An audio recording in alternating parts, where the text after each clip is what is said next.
A serene morning dawns over a magnificent domed palace while birds fly by. Beyond the palace grounds lie vast plains, bustling town streets, and arriving noble guests. A small girl with long white hair and red eyes peers through a window. Clatter, a woman's bad day culminates in a broken phone and tearful sleep.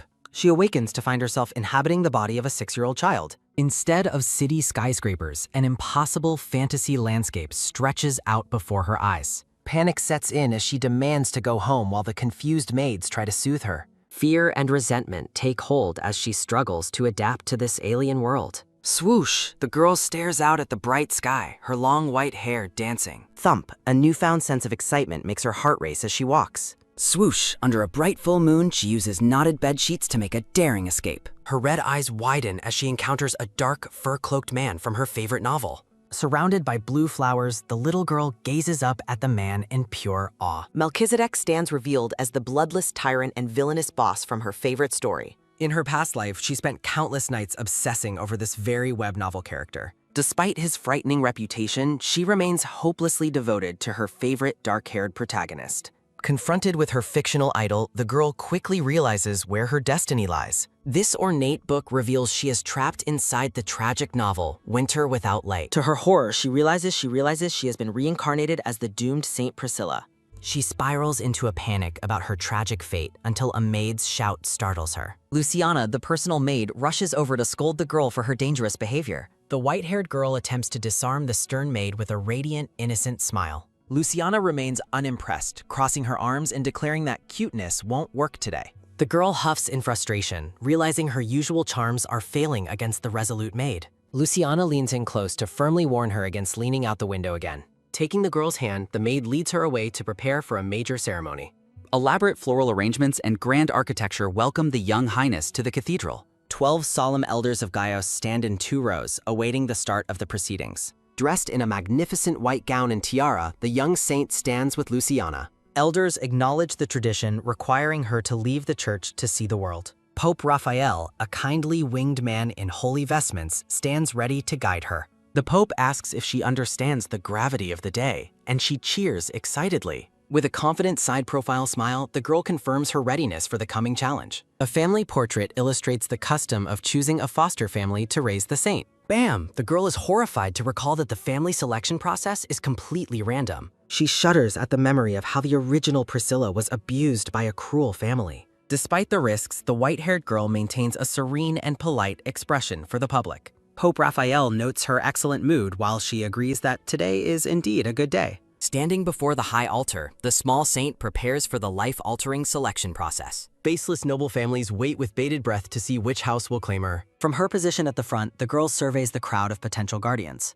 A man with a flowing red cape and dark hair strides confidently toward the altar. The girl's red eyes light up with recognition as she spots her favorite character. Tesk! Pope Raphael is visibly startled when the little saint suddenly breaks her formal pose. Dash! The girl sprints down the carpeted aisle, ignoring the elders' shouts of confusion. She focuses entirely on the dark-haired man, determined to choose her own path. Without hesitation, the little girl leaps forward and clings to the shocked tyrant's chest. Melchizedek looks down in stunned silence at the tiny, bold child in his arms. Beaming with joy, Saint Priscilla embraces the man she once only read about. In this new life, the young saint vows to devote herself entirely to her favorite villain. Over the palace, a frantic shout echoes as the chaotic reality of the day begins. A gray-haired elder screams in disbelief at the shocking news concerning their beloved saint. The elders plead with Pope Raphael to reconsider sending Priscilla to the wicked Emperor Melchizedek. Priscilla smiles innocently while privately noting that the situation is far more difficult than expected. The stubborn elders continue their heated debate, refusing to send their lady to a villain. Elder Dominic solemnly declares that the family selection ritual is a sacred and unchangeable process. Looking toward the elders, Priscilla worries about leaving her future to a predetermined lottery. Seated on her throne, she realizes the selection process is actually a rigged randomizer. Memories of the original story show a terrified Priscilla being abused by a cruel foster family. With glowing red eyes, the young saint vows to prevent that tragic future from happening. She looks toward the calm Pope Raphael, silently pleading for him to aid her plan. Priscilla wonders if the Pope is angry as she prepares to make her big move. Pope Raphael addresses the council, noting the gravity of the families selected for the ceremony. The elders and Priscilla watch in surprise as the formal proceedings take an unexpected turn. The Pope remains composed, his gaze steady as he oversees the high-stakes selection. He emphasizes that every detail of the procedure must be carefully considered and decided upon. Turning toward the small girl, Pope Raphael acknowledges Priscilla's presence with a respectful address. The Pope asks Priscilla if she has something to say to the assembled council members. A wide shot captures the tense atmosphere as Priscilla and the Pope face the elders. Priscilla realizes this is her only chance to convince the leaders of her own choice.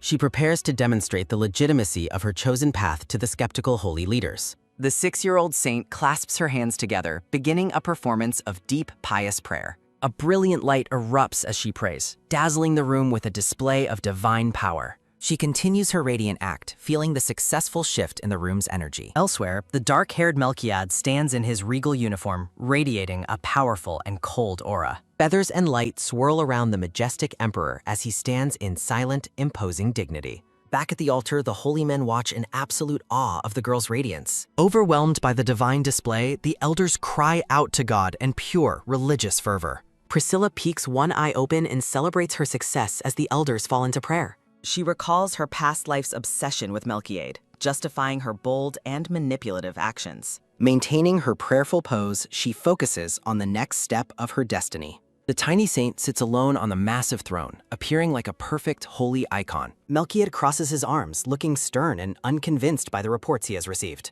He demands a repeat of the news while a red-haired man stands in the background. A magical orb reveals the shocked face of Duke Aquilo Gramblion as the news spreads. Melchiad tells the shouting Duke to shut up while the red-haired man stifles a laugh. Sighing in frustration, Melchiad wonders how this entire chaotic situation managed to occur. Duke Aquilo continues to yell through a purple orb, further annoying the silent emperor. Melchiade is informed that the saint's visit will be moved up to a week. He stands firm and brooding, contemplating the sudden change in his carefully planned schedule. The golden eyes of the emperor meet the nervous blue eyes of the distant duke. The red-haired man, Callian, laughs mockingly, further agitating the stern Melchiad.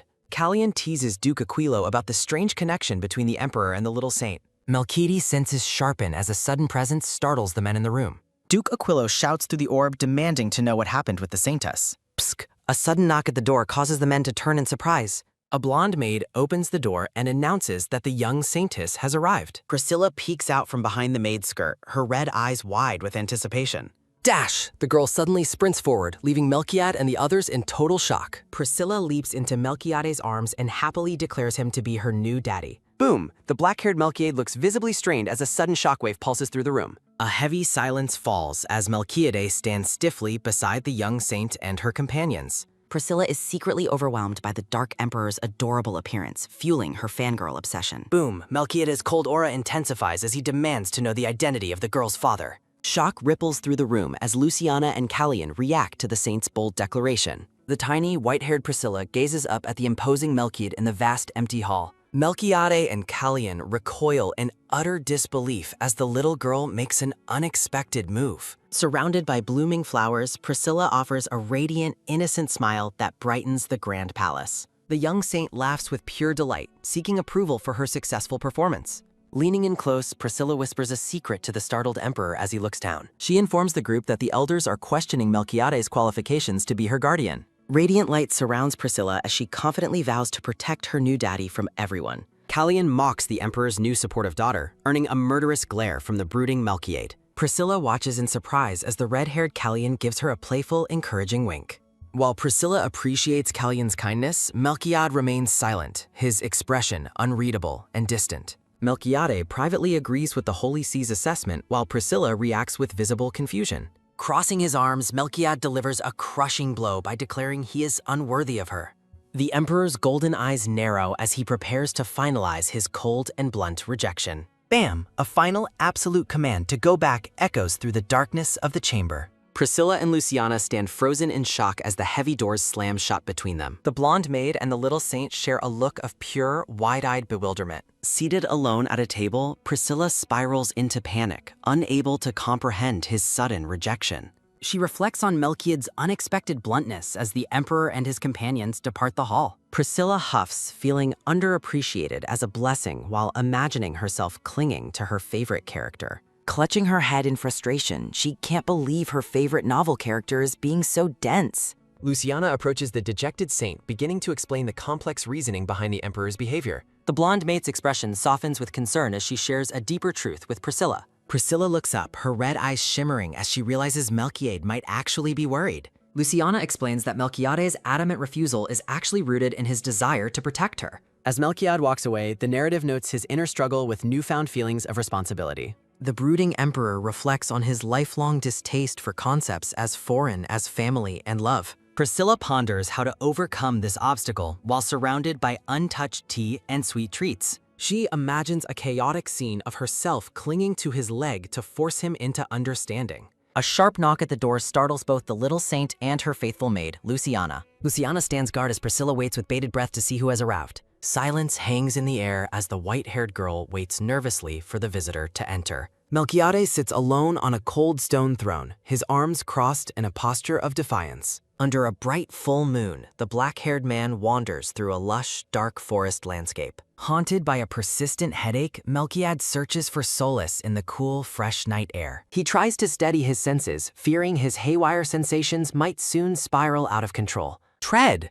A sudden, piercing scream from above interrupts the emperor's quiet night walk. Melchiade looks up in shock as a small figure tumbles from the high palace walls above. Tug, Priscilla loses her grip on the sheets while Melchiade identifies the fleeing priest. Oof, Melchiade catches the fallen girl as her white hair billows in the move night. Priscilla slowly opens her eyes in his arms, shocked to find she is still alive. Top, her pink shoes touch the grass as she breathlessly offers thanks to her savior. Surrounded by ethereal blue flowers, Priscilla gazes up at Melchiade in a moment of awe. Seizing the opportunity, the little saint hugs his waist and happily calls him her daddy. Melchiade looks down in bewilderment as Priscilla giggles, refusing to let go of her idol. With a radiant smile, the young Priscilla makes a heartfelt promise to stay by his side. Melchiade reflects on the unexpected outcome of being chosen as a father by the saintess. Looking over the council, the emperor internally notes his surprise at this chaotic situation. Melchiade stands stoically as an elder aggressively suggests appointing a different guardian for the girl. The High Council debates the selection process, stressing that such a move has no precedent. Holy elders argue fiercely, questioning if the decision to designate Melchiade was a grave mistake. Seated on her throne, the white-haired Priscilla panics as the council proceedings descend into chaos. Feeling helpless, Priscilla glances toward the emperor and wonders how to save her plans. Melchiade sits with crossed arms, radiating a quiet power that demands silence from the room. Priscilla gets briefly distracted by Melchiade's handsomeness before scolding herself to stay focused. The young saint attempts to concentrate as the elders continue their heated and biased debate. The emperor remains silent while a holy man declares him an unqualified choice for guardian. Priscilla is stunned as an elder worries Melchiade might do something terrible to her holiness. Outraged, Priscilla internally labels the elders shameless for their hypocritical treatment of the emperor. A shattered memory reveals the Holy Empire's dark history of opposing Melchiade's royal succession. Priscilla's red eyes glow with anger at the elders' blatant attempt to corner Melchiade. She fumes at their hypocrisy, defending Melchiade's character against their narrow-minded religious prophecies. The green-eyed elder prepares to suggest a reasonable alternative to the emperor's guardianship. Shock ripples through Priscilla as Duke Ravenhook is proposed as her potential new guardian. Terrified by the mention of the man who ruined her past life, Priscilla screams internally. While the elders praise the idea, Priscilla reacts with intense, comical fury at their suggestion. A vision of the cruel man reminds Priscilla of her tragic fate in the original novel. Priscilla realizes the plot is reverting to its original tragedy and she must act now. Panicking, the little saint determines she must change the situation before it is too late. The elders look on in confusion as Priscilla prepares to make a bold move. Melchiade stands and begins to walk away, his dark presence filling the vast hall. Priscilla watches in despair as her favorite character prepares to leave her with the elders. Desperate to stop him, she wonders how she can possibly save her future alone. The emperor stops in his tracks, his golden eyes meeting Priscilla's pleading red ones. Melchiade shocks the entire room by picking up Priscilla and declaring her his daughter. The Council of Holy Men gapes in utter disbelief at the emperor's sudden, bold proclamation. The grand doors slam shut as Melchiade carries the young saintess out of the chamber. Priscilla looks at Melchiade with wide-eyed confusion, unable to process his sudden change of heart. Surrounded by blooming roses, the young saintess beams with pure joy at her successful outcome. The tiny girl happily follows the tall emperor as they walk through the palace gardens. Priscilla giggles behind Melchiade, who looks back with a dark, brooding expression of annoyance. Melchiade internally questions his own impulsive decision, while Priscilla happily calls him her daddy. He recalls the elders shouting, remembering his deep-seated desire to avoid the Holy Empire entirely. The Emperor reflects on his initial distaste for the adoption and the meddlesome council members. A memory of Priscilla's sad face on the throne reveals the true reason he intervened. Melchiade continues to walk, still puzzled by why the girl is giggling so happily now. Priscilla radiates excitement as she plays behind him, her joy brightening the entire palace. The Emperor asks if she truly likes this situation, and she enthusiastically confirms her happiness. Priscilla offers a radiant, blooming smile, appearing like a true icon of light and innocence. Melchiade reflects on her boundless faith, internally labeling the white-haired girl as his hero. The narrative wonders how Priscilla can offer such limitless, pure trust to a man like him. Priscilla looks up at him with a gentle gaze, promising to never be a bother. Her joyful declaration about being his daughter fills the scene with warmth and bright flowers. Melchiade notes how she tries to prove her worth, his expression softening as he promises. A wide shot shows the massive height difference as they stand together in the hallway. Melchiade delivers a playful forehead flick, and Priscilla cries out a sudden, startled ouch. Melchiade dismisses his previous doubts, bluntly stating he no longer cares about the elders' opinions. Priscilla stands frozen, her wide red eyes reflecting her total shock at his sudden declaration. Quick! The Emperor turns away, privately admitting he never imagined himself becoming a father figure. Priscilla's face lights up with joy as Melchiade finally commands her to follow him. The Emperor smiles softly, realizing that accepting the little saintess might not be so bad.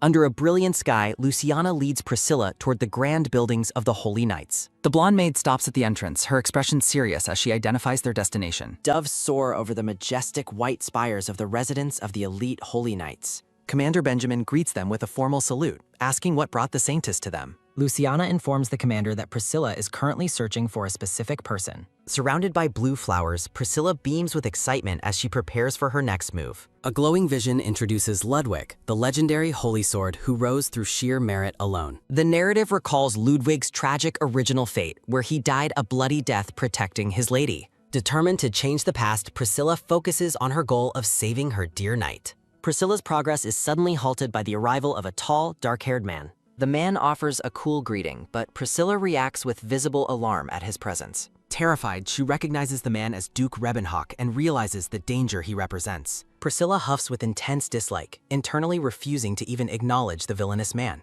She recalls her struggle to escape his cruelty and demands that the disgusting man stay back. Tuck, Luciana swiftly steps between them, her protective hand shielding Priscilla from the Duke. The maid's blue eyes turn cold as she demands that the Duke show proper respect. Rebenhawk drops to one knee, offering a sarcastic greeting to the world's new light. Priscilla observes him closely, wondering if he is genuinely upset by having to greet her. The young saintess remains silent, making no effort to allow the bowing Duke to stand. Looking down at him, Priscilla silently vows to avenge the tragic Priscilla of the past. Still kneeling, Rebenhawk wonders why the girl is just staring at him without a word.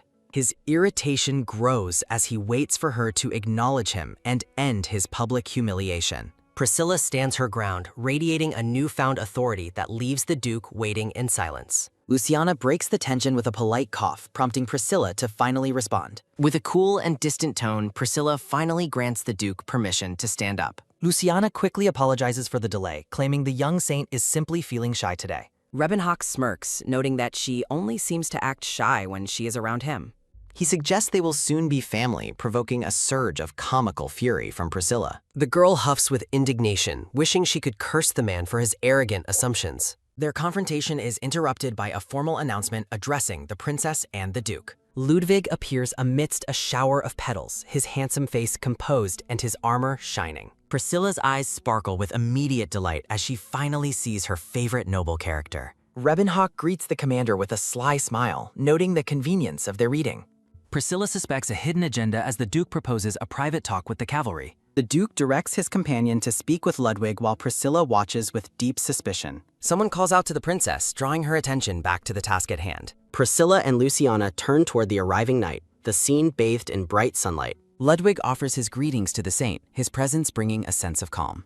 He acknowledges that she called for him, and Priscilla prepares to ask her vital question. Ludwig vows to do anything the saintess desires, appearing truly devoted to her service. Priscilla takes a bold step, asking him if he is willing to join her personal household. Ludwig is deeply moved by the offer, declaring that it would be a great honor. He kneels reverently before the little girl, their meeting framed by blooming, vibrant flowers. Priscilla reflects on her success, determined to ensure he never faces a sacrificial death again. The Saintess beams with pure happiness, knowing she has finally secured her loyal guardian's safety. A haunting vision depicts Ludwig's tragic sacrifice as he dies in a sea of blood for Priscilla. Returning to the present, the white-haired Saintess kindly asks the blonde-haired knight to raise his head. Amidst blooming pink flowers, Priscilla beams with joy and promises to protect the loyal knight in return. A rain of rose petals falls as the palace maids offer a bright morning greeting to the Saintess. Priscilla notes the early morning hustle as Luciana and other maids diligently carry large crates through the halls.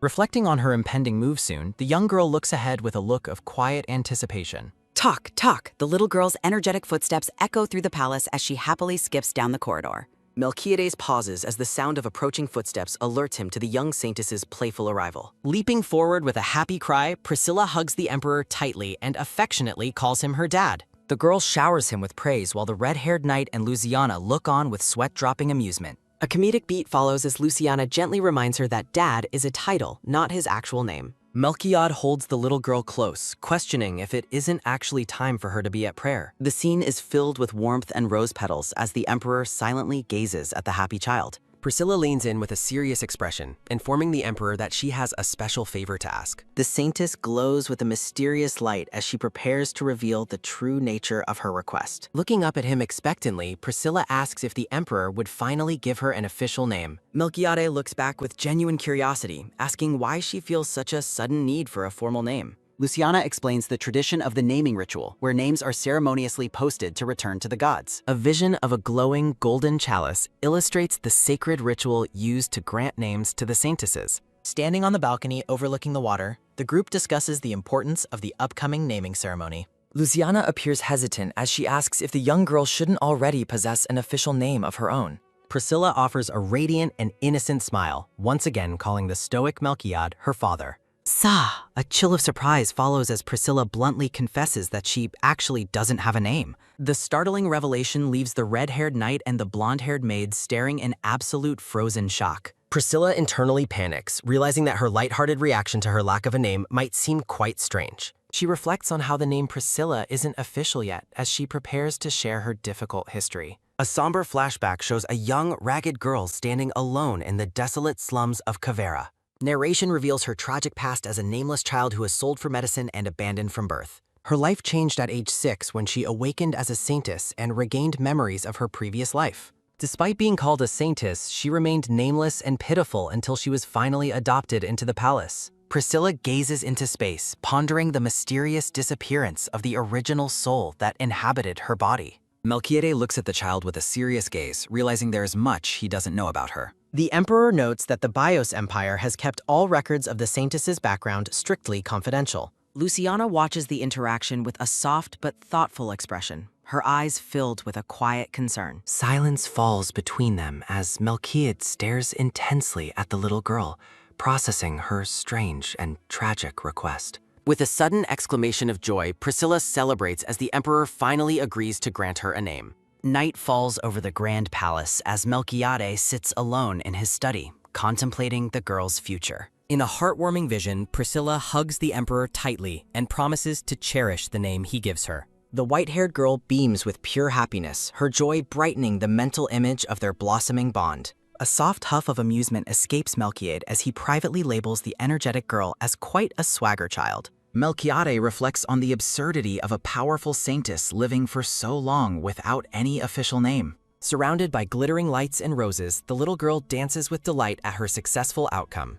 Kalian, the red-haired knight, enters the dark room to deliver a formal update to the sitting emperor. Melchiad asks about the temple investigation, and Kalian reports that the search will be finished by tomorrow. The emperor stares forward with golden eyes, asking the knight exactly what they are looking for there. Kalian looks away with a serious expression, admitting that the mysterious object has still not been found. Melchiad is disappointed as he truly expected a powerful relic to be hidden within that specific location. He ponders the suspicious activities of Duke Ravenhook, who seems to have deep ties to the previous popes. A sinister vision of Duke Ravenhook appears as Melchiad reflects on the man's ambition to control a saint. Melchiades confirms the rumors of a secret cooperation between the Senate and the Pope are indeed true. Melchiad instructs Kalian to have Aquilo increase surveillance on the troublesome duo immediately. Melchiades reflects on the looming threat of Valentino and his own complicated desire for isolation. The Emperor gazes at the radiant child, acknowledging that her spirited presence is impossible to ignore. Melchiade calls for Colion and prepares to depart, while the red-haired knight dutifully follows his lead. The black-haired emperor looks away with a resolute expression, stating his intention to visit another location. Back in her chambers, the white-haired Priscilla waits restlessly while Luciana sits quietly by her side. Priscilla grows increasingly anxious as 3 days pass without any word regarding her official naming ceremony. The little girl lets out a frantic scream of despair, startling Luciana with her sudden, dramatic outburst. Priscilla tearfully worries that her father has changed his mind, but Luciana tries to soothe her fears. Priscilla insists the ritual cannot wait, as she must register her name with the gods tomorrow. Luciana suggests accepting a traditional name from the Pope, causing Priscilla to recoil in comedic horror. The girl launches into a passionate rant about flower poems, leaving the blonde maid completely bewildered. Priscilla pouts in frustration, asking Luciana if the red-haired knight has shared any updates regarding the name. With a sudden, determined movement, the saintess stands up, refusing to let another moment go to waste. Priscilla declares that waiting isn't her style and charges out of the room, leaving Luciana trailing behind. The energetic girl bursts through a pair of grand doors, only to freeze in sudden, wide-eyed shock. Priscilla finds herself face-to-face with the white-haired Pope and his formal attendants in the Grand Hall. The saintess stares up at the unexpected figure of the Pope with a look of pure realization. Boom! Priscilla reflexively slams the massive door shut, leaving the startled priests staring at the wood. Standing alone in the hallway, the flustered girl leans against the door, trying to regain her composure. Priscilla peeks back into the room with a sheepish expression, her previous bravado completely replaced by nerves.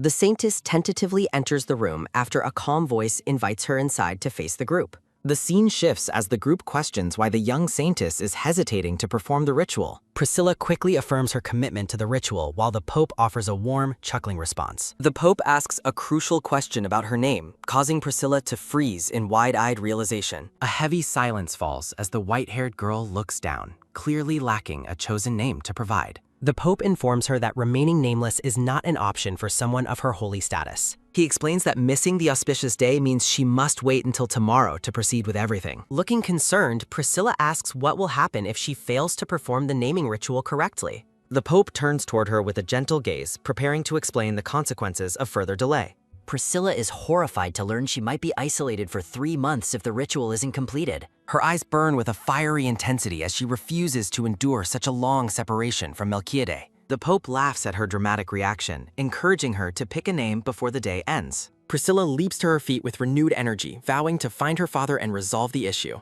Determined to avoid a lonely 3-month wait, the little girl sprints through the palace halls in search. Her desperate cry for her father echoes through the air as the palace stands bathed in sunlight. A green-haired knight is startled by the sudden loud shout coming from the corridor while he yawns. Priscilla asks the blonde-haired Luciana where her father went as they stand amidst vibrant blue flowers. Luciana admits she doesn't know, causing Priscilla to panic at the thought of him being truly gone. The girl's attention is suddenly caught by a familiar presence as Luciana looks on with mild concern. Priscilla rushes up to Colion, the red-haired knight, demanding to know where her father has disappeared to. After receiving a quick update, Priscilla thanks Colion and bolts away, leaving the confused knight behind her. The white-haired saintess runs with all her might through the garden, her floral dress trailing behind her. The scene shifts to the vast and silent library, filled with towering shelves of ancient, leather-bound books. Panting heavily, Priscilla enters the library and begins searching between the rows for the elusive black-haired emperor. Priscilla searches the library shelves, wondering if he is hiding somewhere among the many stacks of books.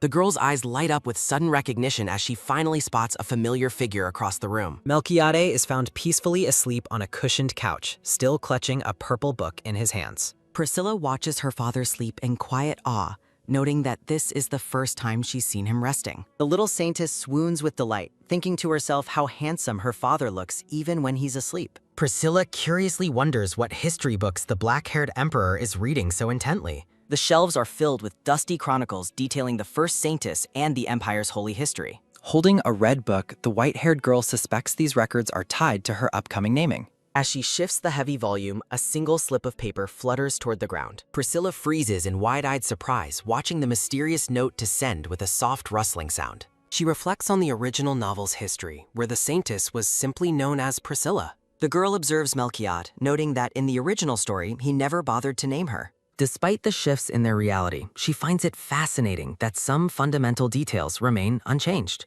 Priscilla gazes at her father with a soft expression, lost in her own complicated thoughts. She catches herself swooning over the sleeping emperor's handsome features as he begins to stir. With a vibrant burst of energy, the girl offers a joyful morning greeting to the emperor. Priscilla frantically urges him to finish her name, desperate to avoid a long term of isolation. Melchide sighs as she explains the Pope's warning about being separated for 3 whole months. The little saintess pleads for a name, her eyes wide with hope as she stands before him. To her immense relief, the stoic emperor confirms he has finally made a decision. The scratch of a quill fills the air as Melchide begins writing her official name down. Of the name Amelia appears, leaving the girl momentarily stunned by the choice. Priscilla feels a wave of confusion, wondering why he chose a name other than her original one. Melchiad asks if she dislikes the name, noticing her sudden and unexpected hesitation. She quickly reassures him of her happiness, cherishing the fact that he chose it himself. Beaming with pure gratitude, the girl promises to treasure the precious gift her father gave her.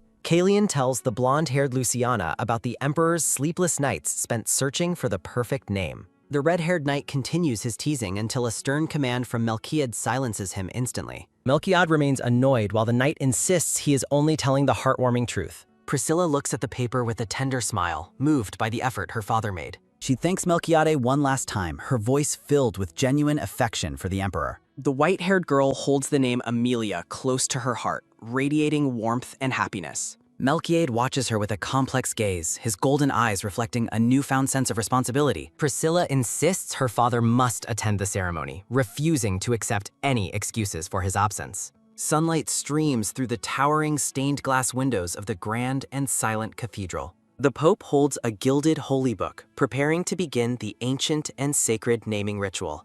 Floating petals surround the scene as a silent prayer for the future echoes in the air. Dressed in a radiant white gown, the young saintess kneels solemnly to begin the holy ceremony.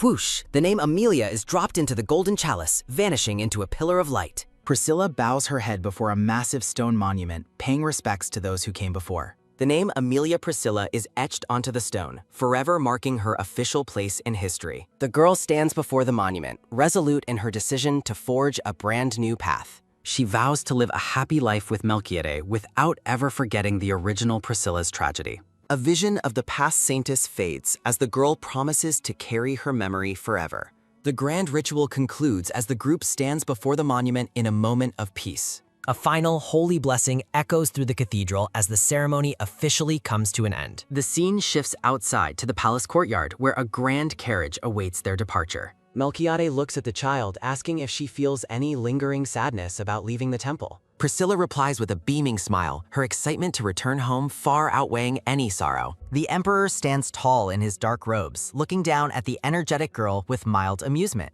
A soft huff of laughter escapes him as he dismisses his own worries as complete nonsense. Kalian salutes the emperor, reporting that all preparations for their journey are finally complete. With a sharp look of determination, Melchiad gives the final command to begin their travel. He gently tells the child it is time to say a final goodbye to the temple. The group prepares to board the carriage as the priests offer a respectful farewell from afar. Priscilla reflects on her limited choices as she prepares to leave the Pope behind. The kind-hearted Pope smiles warmly as Priscilla acknowledges his dedicated care for her. He reminds the young saintess of her purpose in the world beyond the temple walls. Looking toward her with hope, the Pope encourages her to return safely from her travels. He promises to remain in this place, offering her his eternal well wishes and support. Priscilla offers a final, affectionate hug, pleading for the elderly Pope to remain healthy. Melchiade stands tall in his dark robes, signaling that it is finally time to depart. The energetic girl gleefully follows her father as they begin their journey home together. A farewell message to the Holy Empire echoes against the backdrop of a clear blue sky.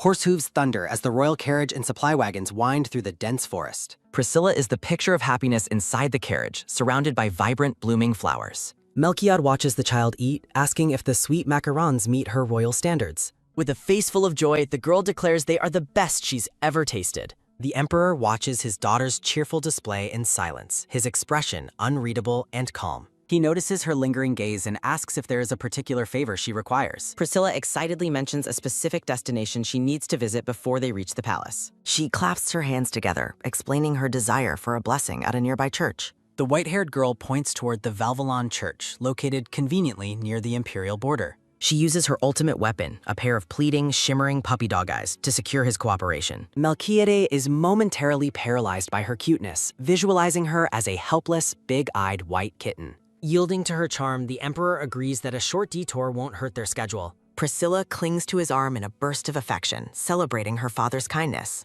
A vision of Saintess Sophia's legendary holy sword appears as she recalls its historical importance. She thinks of Ludwig, the blonde knight destined to draw the sword with her help.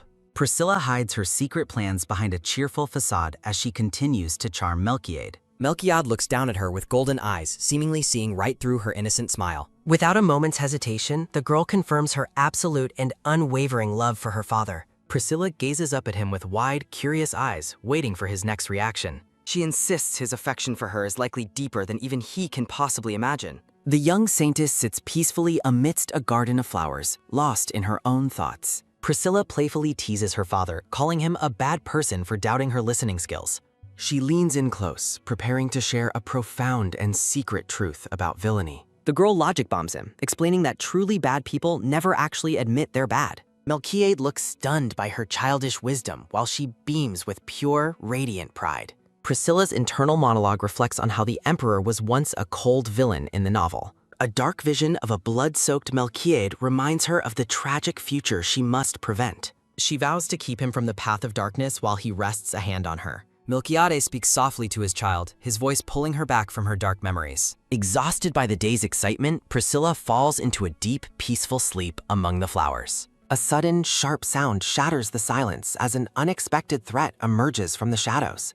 Melchiade stands outside the carriage with a bloody sword, defending against an ambush of beasts. The Emperor stares down the darkness, noting the overwhelming number of monsters surrounding them. Priscilla wakes up to the terrifying sound of battle, her eyes wide with sudden fear. Her heart sinks as she hears Melchiade's voice calling out to protect his beloved child. Gripping his sword with resolve, the black-haired emperor prepares for a lethal confrontation. Imperial knights scramble to protect the carriage as blood sprays from the savage blue beasts. Terrified, the girl wonders how such monsters could appear so far from their known territory. She realizes her early departure from the temple has drastically altered the timeline of events. Staring at a red-eyed monster, Priscilla finally understands the brutal reality of this dangerous world. A sudden, sharp scream fills the carriage as Amelia watches the brutal ambush unfold. With cold gold eyes, Melchiade stands amidst a spray of blood from the slaughtered beasts. Watching from the carriage, Amelia marvels at Melchiade's incredible power even without holy blessings. The Emperor continues his relentless assault, cutting down more monsters than anyone else on the field. Amelia feels a heavy weight of guilt while she sits safely inside the carriage during battle. She wonders if any of the prayers she learned can help her father in this moment. Crash! The carriage is suddenly shattered, throwing the terrified young saintess onto the cold ground. Amelia groans in pain, lying helplessly on the dirt while the battle rages around her. A low, menacing growl echoes as she looks up with eyes wide in sheer terror. A massive, red-eyed beast looms over the girl under the light of a full moon. Strange, dark whispers about a final holy moment flood her mind as she faces death.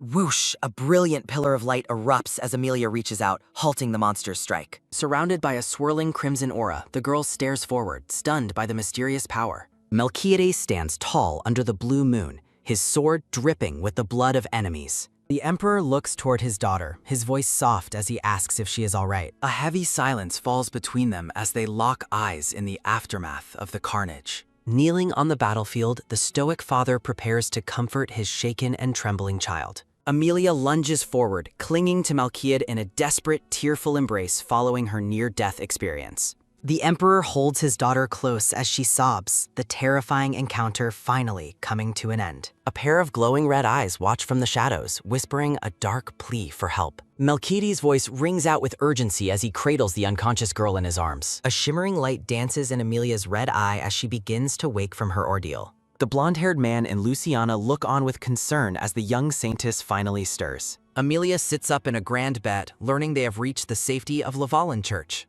Confused, the girl asks how they arrived while Luciana remains silent and somber. Priest Eden and his companions offer a solemn greeting, thanking God for her safe arrival. Amelia asks if he is the bishop, noticing the weight of responsibility in his tired gaze. Eden reveals the tragic news that the previous bishop died protecting the church from monsters. He recounts the harrowing 3-month siege where supply lines were cut and many were lost. With tears of relief, the priest declares that her arrival has finally saved them all. Amelia realizes that taking the holy sword now might leave the weakened church completely defenseless. She decides the only solution is to draw the sword and slay every remaining beast herself. With a determined look, the girl jumps up and points toward the blonde knight Ludwig. Standing amidst a garden of flowers, Amelia expresses her urgent desire to see the holy sword. The group stands before the massive, ornate doors leading to the tomb of the third saintess. Eden gestures toward the inner chamber, identifying the sacred relic of Sophia, the holy sword. A magnificent, glowing blade sits embedded in a stone pedestal, radiating a faint divine light.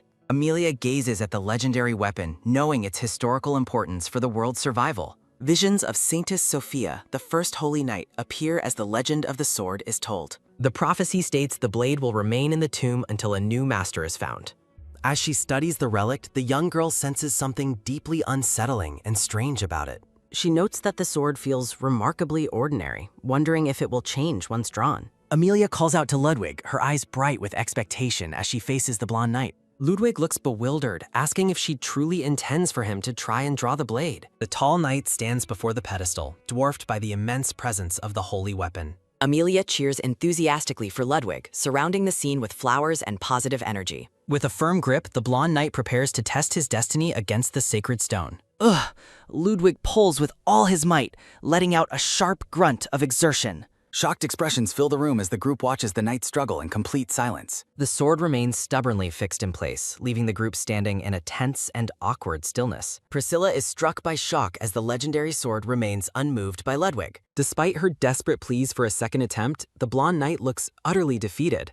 Ludwig admits his failure, leaving the young saintess staring at the blade in disbelief. A wave of profound confusion washes over the group as the ancient prophecy fails. The holy blade sits silently in its pedestal, defying its supposed master's desperate grasp. Priscilla grapples with the broken timeline, while Ludwig expresses concern for her visible distress. Worried glances are exchanged among the companions as the weight of the situation sinks in. The group gathers in the grand, quiet tomb, unsure of their next move. Priscilla stands alone before the relic, her red eyes filled with silent, heavy questions. She recalls the original novel's events, where Ludwig's mastery of the sword was absolute. The girl turns her gaze back to the sword, searching for some hidden truth. A quiet determination takes hold of her as she focuses on the sacred weapon. Surrounded by glowing flowers, the child reflects on the necessity of the sword's power. A sudden, sharp sound causes Priscilla to whip around in surprise and alarm. She listens intently, certain she heard a mysterious peal of laughter echoing nearby. The girl's eyes widen as she senses an otherworldly presence drawing near her. A woman with long blue hair and ethereal beauty materializes from the shadows. Priscilla watches in stunned silence as the radiant stranger offers a gentle, knowing smile. The young girl wonders if she is standing face to face with a literal ghost. The blue-haired woman rests her hands upon the sword, claiming its mastery for herself. Priscilla gasps in realization, recognizing the legendary Saintess Sophia standing before her. She questions the divine nature of the spirit, wondering about the afterlife's hidden truths. Sophia speaks softly, calling Priscilla special while a warm light surrounds her. The child remains mesmerized by the Saintess's calm and comforting presence. Priscilla wonders if the ghostly presence was the reason Ludwig couldn't draw the blade. She reflects on the knight's destined role while the spirit watches her with curiosity. Sophia questions why Priscilla believes Ludwig is the sword's true owner of the moonlight. The young girl struggles to find an answer that doesn't reveal her future knowledge. Sophia's eyes sparkle with mischief, seemingly seeing right through the girl's hesitation. Priscilla looks down, realizing that her own presence has changed the world's balance. With a playful gesture, the saintess declares that some truths must remain a secret. She hints at the unpredictable nature of fate in this newly altered timeline. Sophia stands tall, her ghostly form radiating a sense of ancient wisdom and peace.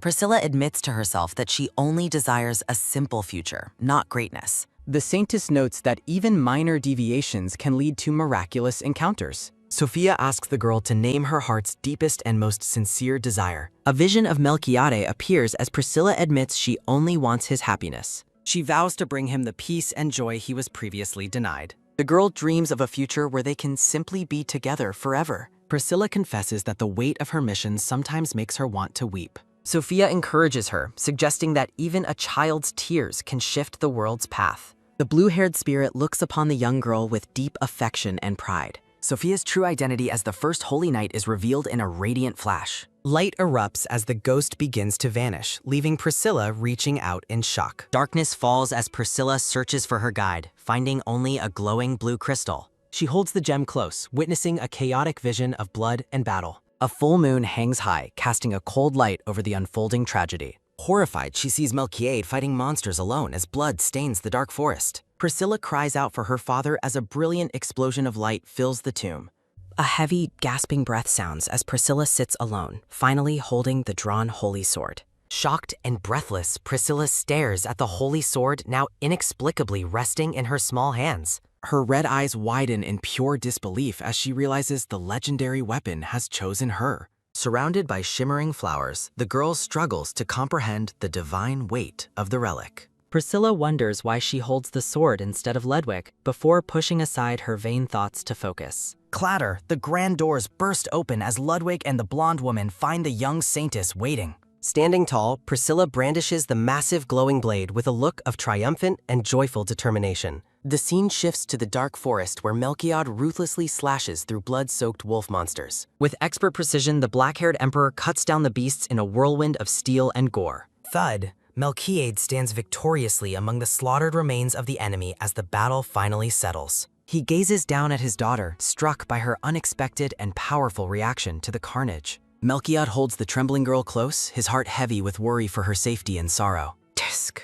The Emperor offers a faint, rare smile, reflecting on the strange turns of their fate. Kallian approaches with a report that the remaining monsters are fleeing and asks for pursuit orders. Melchiades' eyes glow with a cold, lethal intent as he commands his men to kill them all. The sound of galloping hooves echoes through the dark, misty woods as the knights begin their chase. Kallian rides alongside his sovereign, addressing him with the deep respect due to a king in battle. They arrive at a silent village, and Kallian asks if they should investigate the suspicious, quiet settlement. Melchiade scans the empty, snow-dusted grounds, his golden eyes searching for any sign of hidden danger. The group moves deeper into the desolate ruins, passing broken buildings that stand like grim skeletons. Kallian reports a grim lack of life, fearing that no survivors remain within the shattered village. He notes a disturbing anomaly, realizing that even the traces of the dead seem to have vanished. Melchiades' expression hardens as he realizes the total absence of bodies signifies a far more sinister trap. Whoosh! The Emperor suddenly shouts a warning to Kallian as a dark, mystical energy erupts beneath them.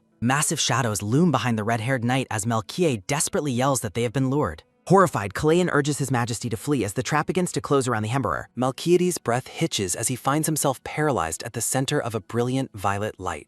A complex magic circle glows with ancient power on the ground, binding the Emperor where he stands. A pillar of divine light surges upward, and Melchiades struggles to understand the nature of the ambush. The knights cry out in alarm as their leader is engulfed by the blinding violet energy beam. His body refusing to move, the Emperor wonders if this trap was specifically designed for his demise. A shadowy, spectral figure appears above the kneeling man, chillingly addressing him as a long-lost son. Dark energy swirls around Melchiades' waist, crackling with a sinister and overwhelming power that defies explanation.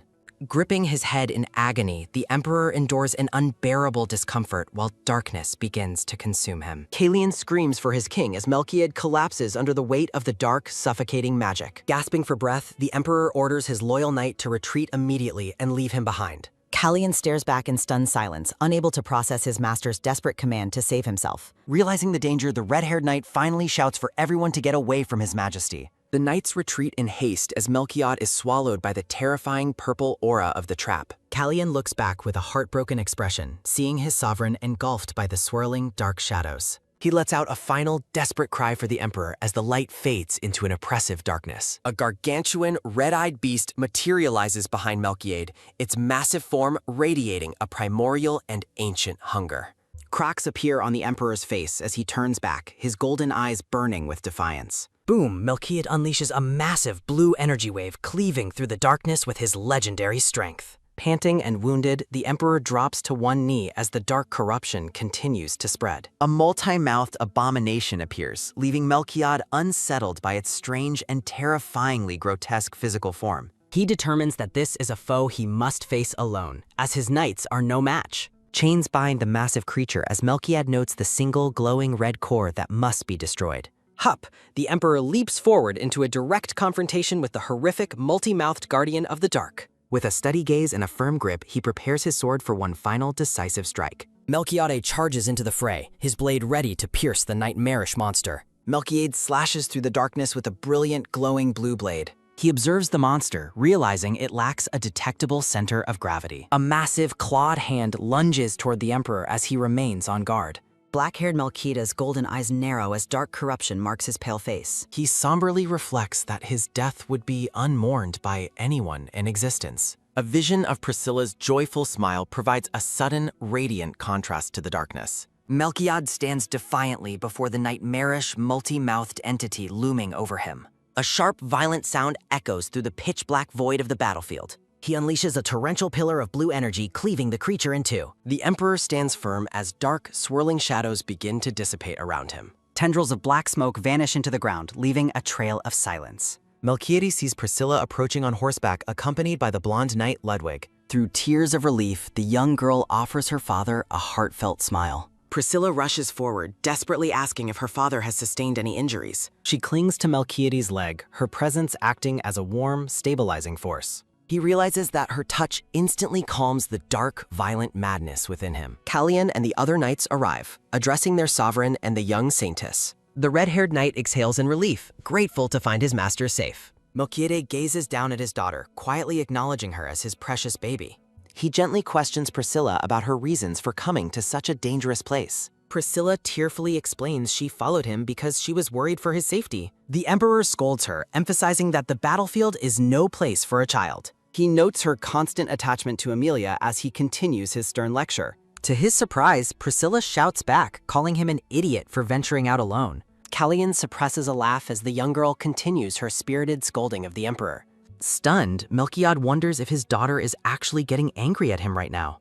A faint, rare smile touches the Emperor's lips as he watches her expressive face. Priscilla demands a promise that he will never go to dangerous places alone again.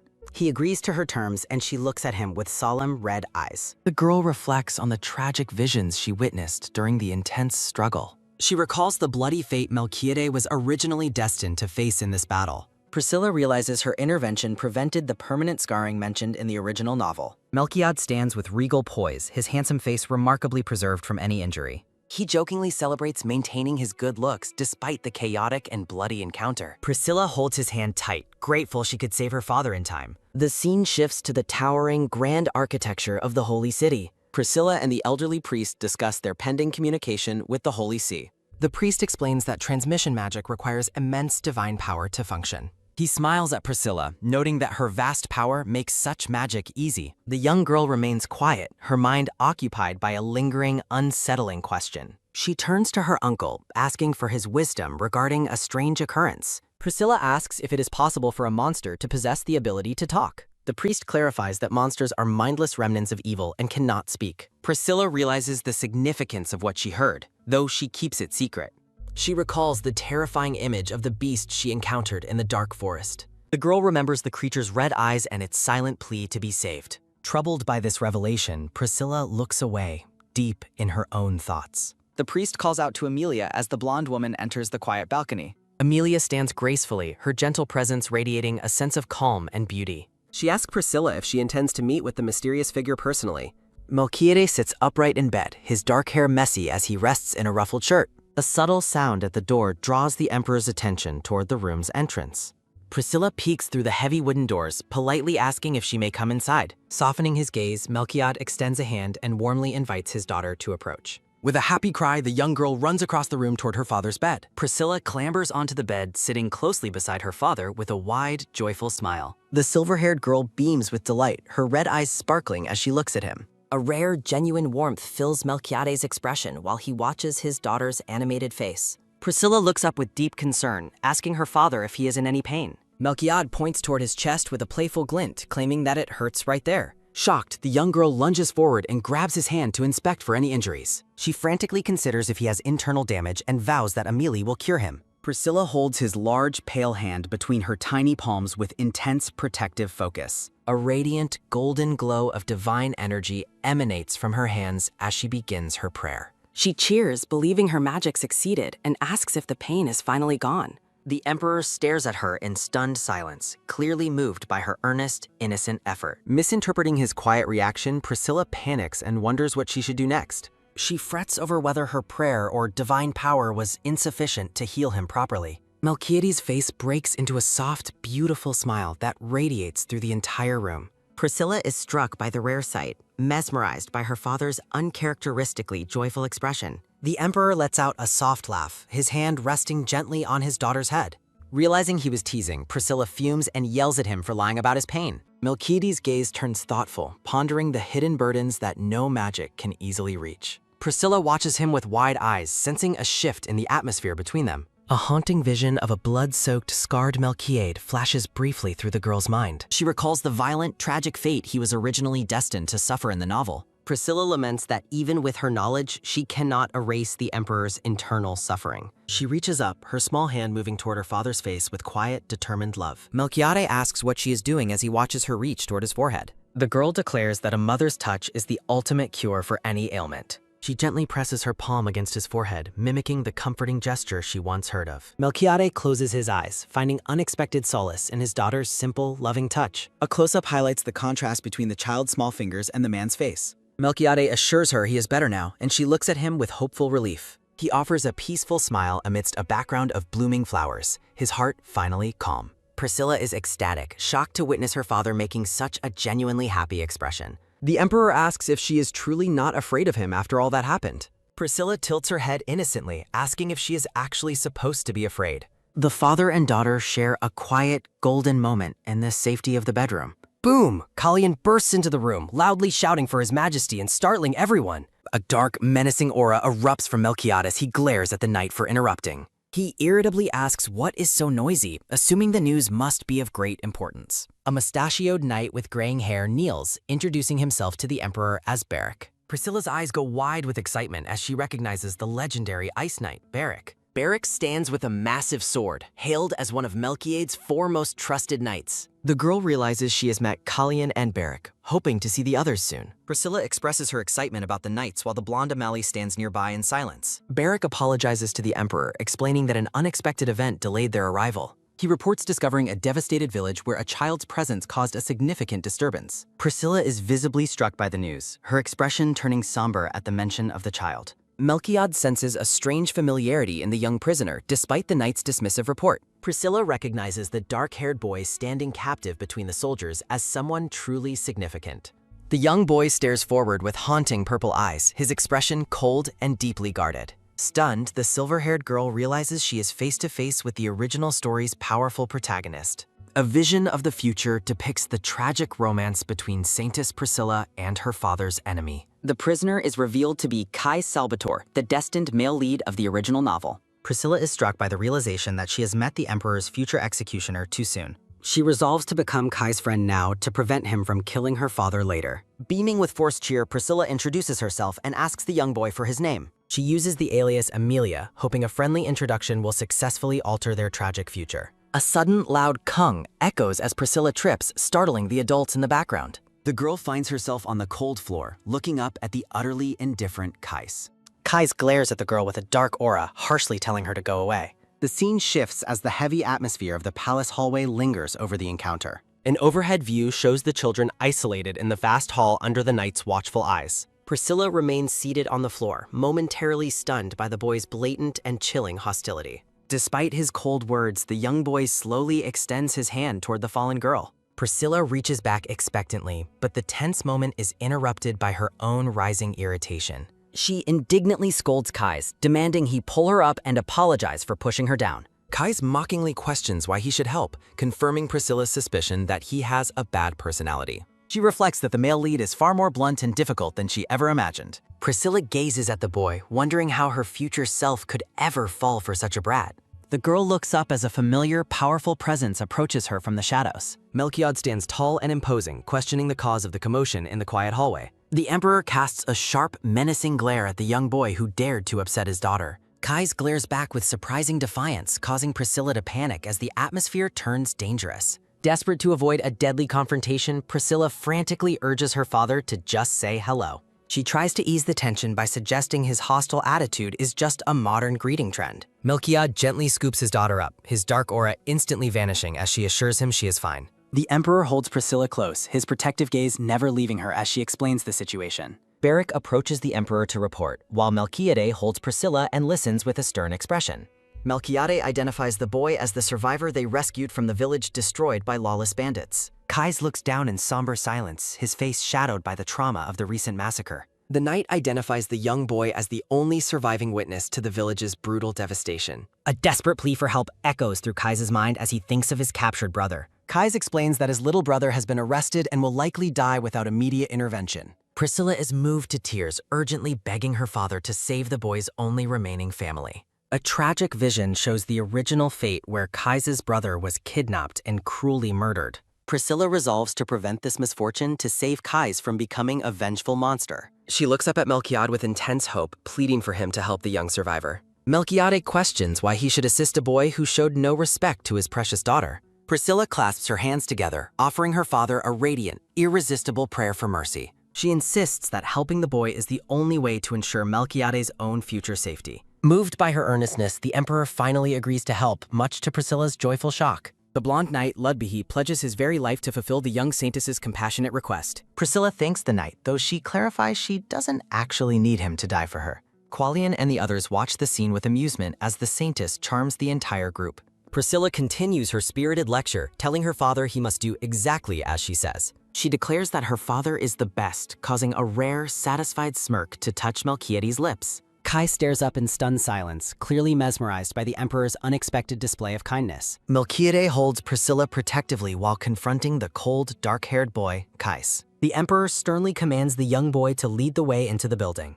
A quiet, dark building stands silhouetted under a bright moon amidst the trees. Melchiade stands with Kallian and Barrick, surprised by the immense scale of bandit activity. Barrick takes responsibility for the guard's negligence, but Melchiade looks thoughtful and suspicious. Melchiade suspects the influence of Duke Ravenhook, seeing a vision of a smiling, purple-eyed man. A close-up shows Melchiade's growing anger as he considers Ravenhook's potential involvement in the devastation. Melchiade commands Kallian and Barrick to enter the building immediately to investigate the situation. Melchiade turns his head slightly, his sharp gaze fixed on something off-screen with intense focus. Melchiade orders the blonde knight, Ludbihi, to wait outside with Priscilla and Kais. Priscilla yells in frustration, demanding to go inside and help her father instead of waiting. She screams at the unfairness of being left behind while others take immediate action. Priscilla insists she wants to go in to protect Melchiade if he faces any danger. Barrick is baffled, wondering why Melchiade is laughing during such a serious and dangerous mission. Narration highlights how the powerful emperor is surprisingly following the spirited lead of the little saintess. Melchiade officially gives the order to take action, and the knights obey him instantly. Melchiade repeats the instruction for Priscilla to wait outside until he is no longer in danger. Priscilla stands alone with her arms crossed, stubbornly refusing to accept being sidelined from the action. Priscilla peeks over at Kais, questioning why he followed her if he's being so cold. A sudden, quick tap sounds as a small hand reaches out toward Kais' shoulder. Kais turns around with a cold stare while Priscilla smiles brightly and expectantly at him. Priscilla beams with joy, promising that they will successfully save his little brother. Kais and Priscilla stand together, their contrasting personalities and heights highlighted in the frame. A vision depicts Kais as the future male lead destined to eventually save Priscilla. The narration describes the adult Kais as an indifferent, arrogant, and very selfish male lead. Priscilla repeats her enthusiastic promise to rescue the young boy's little brother.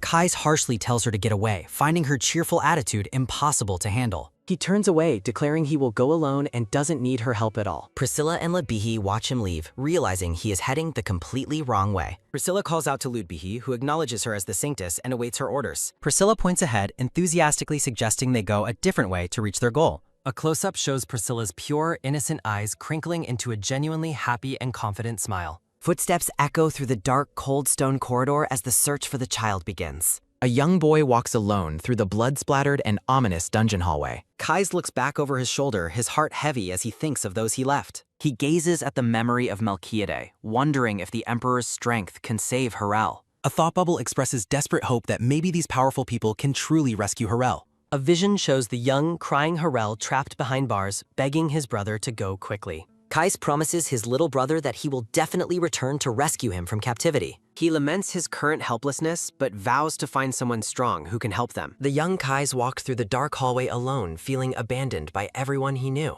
Priscilla smiles warmly at her father in a vision, her hand resting gently on his chest. She glows with divine energy, determined to save the boy's little brother from his tragic fate. Kais clenches his shirt, trying to silence his own nonsensical, hopeful thoughts about the Emperor. He walks away from the bloody scene, leaving the bodies of his defeated enemies behind him. Ludbihi leads Priscilla and the knights down the dark stone hallway with a lit torch. Ludbihi looks back over his shoulder, protectively guarding the young girl behind him. Priscilla walks with determination, her eyes fixed forward on the path toward the dungeon cells. Ludbihi smiles warmly while blushing, finding the focused little saintess to be incredibly adorable. A somber vision shows the original Priscilla standing in the rain, looking heartbreakingly sad and alone. A grim scene of massacre is revealed, leaving one small, crying silver-haired girl behind. Though others see a goddess, the silver-haired girl's eyes reflect a deep, hidden sorrow. The blonde-haired knight, Ludbihi, gazes upon the girl with a gaze full of protective tenderness.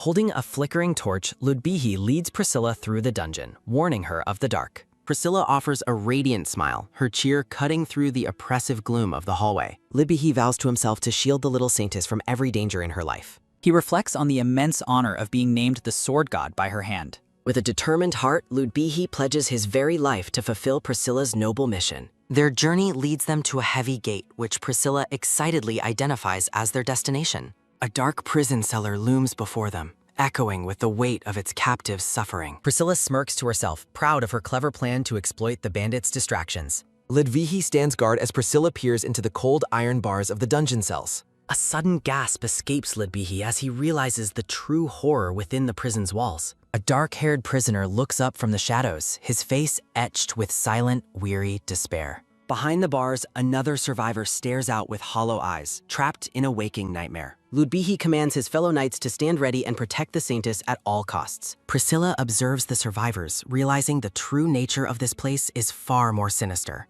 A haunting vision reveals the lab where mad magicians twisted innocent lives into horrific monsters. Priscilla recalls the tragic original timeline where Kai's little brother met his end here. Cries of relief fill the air as the rescued prisoners realize they have finally been found. Fear grips Priscilla's heart as she wonders if they have arrived too late for Harel. Ludbihi urges her to stay calm while Priscilla points toward another hidden path nearby. Recalling the original story, Priscilla frantically searches the dungeon for the secret rooms. Her eyes widen as she discovers a hidden latch concealed within the stone floor. Ludbihi responds as they finally force open the heavy hidden mechanism in the stone floor. Priscilla is certain that the young Harel is being held captive in the space below.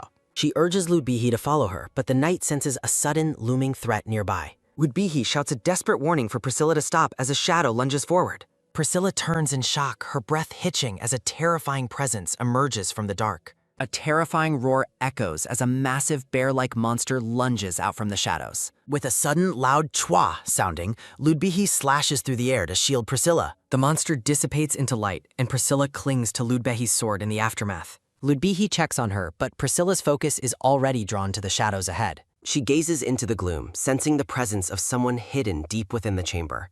A faint, desperate plea for help reaches her ears, confirming her suspicions of a survivor. Ludbihi clears the final obstacles, making a path toward a small figure huddled in the corner. A young, dark-haired boy weeps in the darkness, his small frame trembling with terror. Priscilla approaches the child, her presence a soft light in his world of overwhelming fear.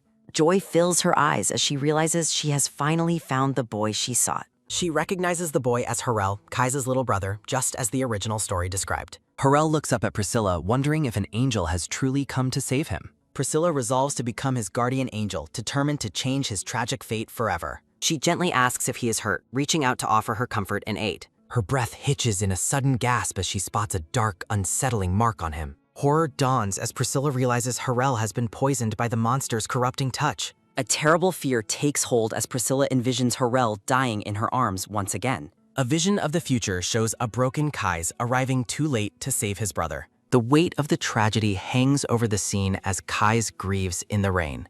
Priscilla grips her dress with resolve, vowing that she will absolutely prevent this tragedy today. Priscilla grasps Harel's arm, desperately praying for healing and purification against the spreading corruption. Kneeling in a radiant glow, Priscilla recalls her hard studies to prepare for this moment. Clenching her eyes shut, Priscilla pleads for her magic to be effective as energy swirls. Her heart sinks as Harel remains unconscious, the dark corruption seemingly untouched by her efforts. Panicked, Priscilla calls to Ludbihi for help, fearing her divine power is simply not enough. A sudden, loud ah sounding, a brilliant golden light erupts throughout the dark and gloomy dungeon. Ludbihi and Priscilla stare down in shock as the light begins to slowly fade away. Tears stream down Harel's face as the corruption continues to crawl up his trembling neck. Priscilla looks away, haunted by the thought that she is merely a fake saintess. She remains at the boy's side, her small frame silhouetted against the dark dungeon walls. A vision of the original Priscilla appears, emphasizing her deep-seated feelings of being an imposter. The narrative questions if she truly possesses the strength required to save young Harel's life. Clenching her hands with fierce resolve, Priscilla refuses to let Harel die for the plot. Her eyes flare with passion as she rejects the boy's tragic fate with a shout. Priscilla turns to Ludbihi, certain that there must be another way to save the child. A sudden, sharp realization strikes Priscilla, her eyes widening as a new plan takes form. She envisions a golden chalice, the legendary symbol of high-class and powerful resurrection magic. A vision of a goddess-like figure casting light explains the nature of high-level purification magic. Priscilla pauses in uncertainty, wondering if she actually has the capability to perform such magic. She pushes past her doubts, deciding she must attempt it to discover her true limits. Reaffirming her identity as a saintess, Priscilla clenches her hands and prepares for one final effort. She takes a deep breath, focusing on maintaining peace of mind to stabilize her divine power. Floating through a sea of light, Priscilla reflects on the precious life she was given. In a warm vision, the dark-haired Sophia appears, gently embracing Priscilla with maternal love. Recognizing the woman as Sophia, Priscilla's expression softens with a mix of wonder and relief. Sophia offers a kind smile, expressing her deep hope that the young girl will survive. Sophia reassures Priscilla that God will hear her voice, urging her to speak her prayer. A close-up shows Priscilla's eye opening with renewed clarity and a spark of divine power. A massive flash sounding, a pillar of brilliant blue light erupts, illuminating the entire dungeon. Knights and survivors are forced to shield their eyes from the overwhelming and blinding brilliance. The intense light pulses outward, cutting through the heavy shadows of the long, abandoned hallway. Melchiad and his knights are caught in the flash, coughing as the light consumes everything. Melchiad's gold eyes widen in pure shock as he witnesses the incredible display of power. The holy light sweeps through the dungeon, causing every monster in its path to vanish. Sensing something below, Melchiad orders his knights to follow him toward the source of light. The search party rushes through the stone corridor, following the flickering remnants of the explosion. Kai stands frozen in the hallway, his purple eyes wide with shock at the radiance. Particles of divine energy continue to swirl through the air like a localized magical storm. Melchiad and his men finally reach the chamber, staring in disbelief at the central figure. The knights look on with awe as the dungeon is bathed in a soft, ethereal glow. Whispering in realization, Kais watches as a miracle unfolds right before his very eyes. The group finds Priscilla kneeling at the center of a large, swirling vortex of light. Priscilla prays intensely, her silver hair flowing upward as if caught in a divine wind. Her eyes open, glowing with a vibrant red light that reflects her immense spiritual awakening. Looking toward the entrance, Priscilla spots her father and the knights arriving at the scene. A bright, genuine smile of pure joy and relief spreads across Priscilla's exhausted face. Her voice is soft and shaky as she calls out to her father in greeting. With her energy completely spent, Priscilla's eyes begin to close as she starts to faint. Melchiade lunges forward, catching his daughter in his arms as she collapses from the strain. He holds her securely against his chest, his hand resting protectively on her silver hair. Melchiad holds the unconscious Priscilla while checking for wounds after her massive power surge. A divine radiance floods the stone dungeon, touching every corner of the dark and gloomy prison. Every shadow within the long-abandoned hallway is being perfectly purified by the girl's incredible light. Melchiad looks down tenderly at his daughter as she sleeps peacefully in his secure embrace. A glorious golden seal appears, signifying the mighty miracle performed by the small, silver-haired child. Melchiad's gold eyes narrow as he marvels at the immense power contained within her little body. Turning to his red-haired knight, Melchiad commands Kallian to respond to his urgent and secret order. Qualian's expression softens with shock as he listens to the Emperor's surprising and firm command. Melchiade stands majestically, holding the new princess who has brought a true miracle to the kingdom. The silver-haired girl remains deeply asleep, her profile soft and oblivious to her father's concern. The title appears over a soft background, continuing the story of the father and daughter. Outside the grand stone building, the surroundings are purified by the girl's lingering divine power. Back in the study, Kallian addresses Melchiad, who listens intently while seated at his heavy desk. Melchiad reflects on the light's power, noting its superiority to even the Pope's divine magic. A vision of the silver-haired girl praying appears, surrounded by a swirling storm of soft feathers. Melkiyad issues a stern decree to Kalyan, ordering that the day's events remain strictly confidential. Kalyan looks on with concern, asking how they should deal with the traces of the lab. Melkiyad reviews the documents detailing the horrific research used to turn innocent people into monsters. A dark, toothy monster silhouette looms, representing the terrifying creatures created in the underground laboratory. Melkiyad insists on handling the matter secretly, despite Kalyan's attempt to offer a different suggestion. Kalyan reflects on the missed chance to bind Duke Ravenhook with this evidence of forbidden witchcraft. Melkiyad's profile is shown as the narrative notes his deep and growing worry for young Yeha. Overwhelmed with emotion, Kalyan weeps as he realizes the Emperor is prioritizing his daughter's peace. With a determined fist, Kalyan vows to handle the secret personally while Melkiyad watches, seemingly annoyed. Melkiyad finds Kalyan's overreaction tiresome, just as a sudden, sharp tap sounding from the study door. Kalyan watches as Melkiyad permits the person waiting outside to enter the private candlelit chamber. Beric, the silver-haired knight, bows deeply as he enters to report on the Bandit Cave discoveries. Gathered around the desk, Beric reports that exactly 132 people have been successfully arrested. Melkiyad's gaze turns cold as he asks about the status of any survivors among the captives. A haunting image shows a victim dissolving into blue light particles, confirming the monsters have died. Beric seeks further instructions on what to do with the witnesses who are still alive. A blue-tinted visual emphasizes Beric's grim question regarding the possible execution of all surviving witnesses. Melkiyad's gold eye flashes as he contemplates those who saw the miracle performed by Amelia. Thoughtful text appears on a grainy background discussing the need to silence those who cause trouble. A memory of the girl yelling to help someone flashes, highlighting her pure and selfless heart. Her radiant smile shines in Melkiyad's mind as she pleads for her father's mercy and aid. Melkiyad remains silent, his cold profile reflecting the internal struggle between pragmatism and his daughter's wish. A close-up of Melkiyad's jaw accompanies his brief, intrigued response to his daughter's previous request. Melkiyad commands that the survivors be dragged away and punished later, surprising his loyal knights. Kalyan and Beric look proud and moved, seeing a hint of humanity in their usually cold emperor. Beric's back is shown as he walks away, leaving Melkiyad alone with his remaining mate. A sudden, loud creak sounding as the door opens to reveal a brown-haired man's frantic arrival. The man stands at the entrance, his face filled with worry as he asks what happened. Melkiyad stands up abruptly, his hand slamming down with a sudden sharp thud sounding on the desk. The brown-haired man and Beric look on as the conversation takes a tense and sudden turn. Melkiyad's gold eyes narrow in shock as he hears the news about his daughter's condition. The silver-haired girl lies peacefully in bed, her state explained as a side effect of miracle. A priest in dark robes explains that the child's body struggled to handle such massive power. The priest reacts with a sudden, sharp gasp sounding as Melkiyad's intense and cold gaze strikes him. Melkiyad demands an immediate answer on exactly when his daughter will finally open her eyes again. Melkiyad stares with a grim expression, finding it difficult to provide a simple answer. His blade stops inches from the cowering priest's face with a sudden, sharp gasp sounding. Kalyan intervenes, reminding Melkiyad not to commit murder while the young princess is present. Sweating under the cold steel, the priest admits their holy power cannot match the child's. Melkiyad looks away, acknowledging they must wait for her to recover naturally from the strain. A quiet, frustrated sigh escapes him as he thinks of the situation being utterly useless. He sheathes his weapon with a sharp metallic clink sounding that echoes through the room. His gold eyes are cold as he orders the trembling man to get away immediately. The priest flees, leaving the room as the heavy door shuts with a final, echoing thud sounding. When Kalyan asks to deal with the man, Melkiyad decides to ignore him for now. Melkiyad remains silent, his stoic face masking the deep worry he feels for his daughter. He stands by the bedside of the sleeping silver-haired girl, watching her peaceful, quiet slumber. Melkiyad reflects on the fact that he has never once called her by her name. A vision of a happy Amelia appears, her bright smile calling out to him as Dad. Turning his back to the bed, Melkiyad calls for Kalyan to receive a new command.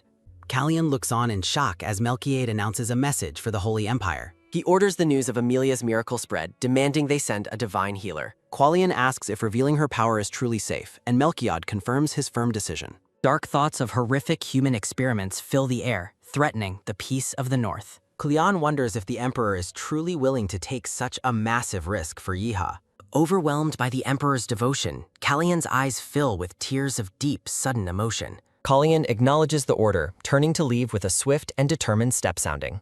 Melkiyad sits alone in the quiet chamber, his gaze fixed on the unconscious silver-haired child. He reflects on his past pride, never imagining he would ever ask the church for help. Reaching out, his hand rests on her head with a soft and tender pat soundin'. Melkiyad's expression softens as he watches over his daughter with a newfound protective warmth. Amelia remains in a deep sleep, her face pale against the white pillows of her bed. The scene fades into a dark, textured void as a haunting memory begins to surface. In a bloody vision, a blonde-haired man urges her to run while he remains behind. Young Amelia flees through the ruins, her dress stained with blood as a desperate shout sounding. She looks back with wide, horrified eyes, gasping for breath amidst the chaos and gore. She questions if this is a memory as the blonde Lidbihi appears in the darkness. Ludbihi tells her to clear her name and regain the divine power she has lost. He vows to protect her until the end while she cries out his name in despair. With a look of solemn resolve, the blonde warrior commands her to go and survive. Tears stream down her face as she watches her protector prepare for his final stand. The weight of the tragedy hits her as she realizes this is all her fault. Ludbihi turns his back to her, gently telling her not to cry for his sake. Amelia's red eyes are filled with sorrow as she looks at the man she must leave. Lidbihi offers a final bloody smile, showing his unwavering love even in his last moments. He stands firm against the darkness, urging the Saintess to live and survive the ordeal. Amelia cries as she runs away from the battle, leaving the sacrifice behind her. Gasping, Amelia bolts upright in bed, her red eyes wide and brimming with fresh tears. A close-up shows her trembling as the name Priscilla echoes in her shattered mind. She remembers the crushing fear and loneliness that felt so incredibly real in the vision. Grasping the sheets, she vows that such a horrific tragedy will never happen to her again. A single tear falls as her expression hardens with a new, fierce determination to live. Bathed in the soft morning light, Amelia sits alone, trying to process the strange vision. She reflects that the experience was far too vivid and detailed to be a simple dream. Amelia wonders if Priscilla's original memories are now flowing into her due to their shared body. Sitting up in her grand bed, the silver-haired girl wonders exactly where she is. Her red eyes look distant as she questions how long her sleep has lasted. A sudden, sharp creak sounding as Luciana opens the door, gasping in complete shock. Luciana's eyes widen as she shouts the princess's name with overwhelming, joyful relief. Rushing to the bedside, Luciana tearfully hugs the child, crying out in happiness. Luciana explains her deep worry while Yiha looks a bit stunned by the affection.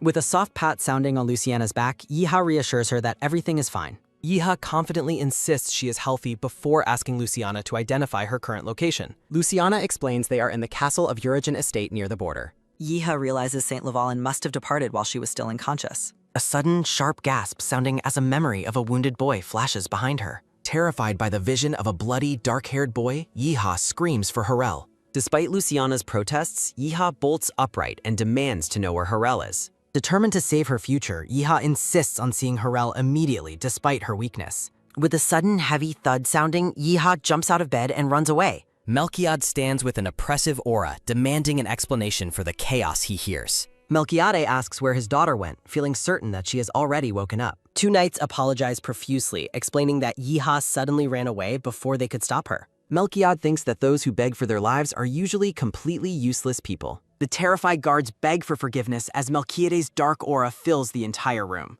The guards are dragged away wailing as Callian looks on with a sweat drop of concern. Melchiade orders Callian to replace the useless guards while the red-haired knight watches cautiously. Qualian informs the Emperor that Luciana mentioned Yia is heading toward the West Annex. Melchiade reflects on the fact that the West Annex houses the child Yaha saved. His gold eyes narrow as he wonders why his daughter is so obsessed with him. With a sudden, large stride sounding, Melchiad heads toward the annex to find her. In the West Annex, a silver-haired boy named Harel sleeps peacefully on a bed. A dark-haired boy with purple eyes watches over Harel with a solemn expression. He reflects with relief that Harel is truly alive and recovered from his injuries. Priests discuss the miracle, noting that only the Saintess could perform such perfect resurrection. The dark-haired boy envisions Yeha, calling her the real Saintess in his mind.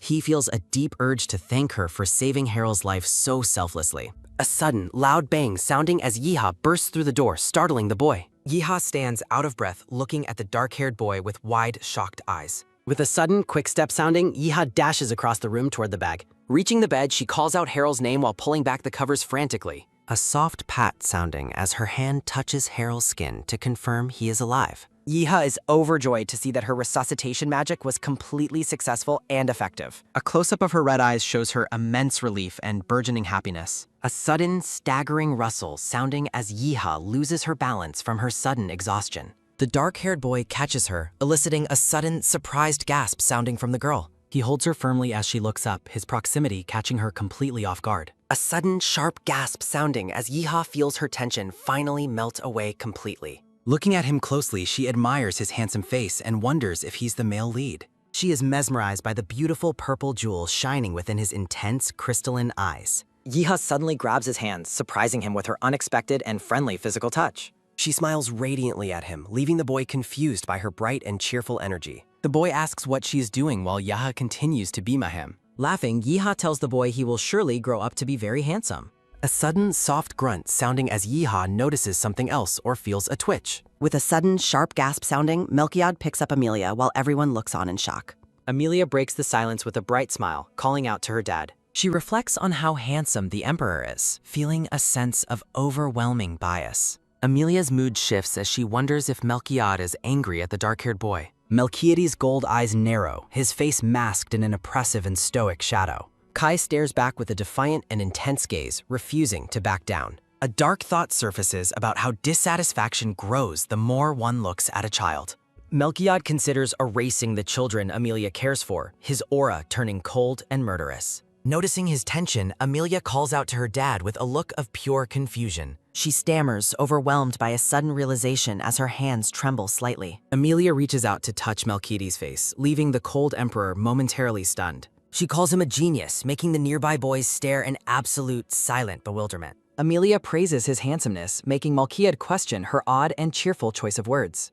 A blooming, flowery aura surrounds the pair as Amelia continues to admire her father. A sudden, sharp gasp sounding as Amelia clutches her chest, her expression twisting in pain. She cries out about her heart as Luciana and Callian watch with sudden concern. Luciana steps forward, addressing the Emperor while Amelia continues her dramatic, joyful outburst. Luciana explains that Amelia's body is weakened and she must return to bed immediately. Melchiades remains silent for a moment before finally ordering Luciana to take her back. Waving goodbye, Amelia calls out to her dad as she is led away. A close-up shows Amelia looking back with a look of soft and thoughtful contemplation. Her gaze falls on Harel, who is still sleeping peacefully in the background.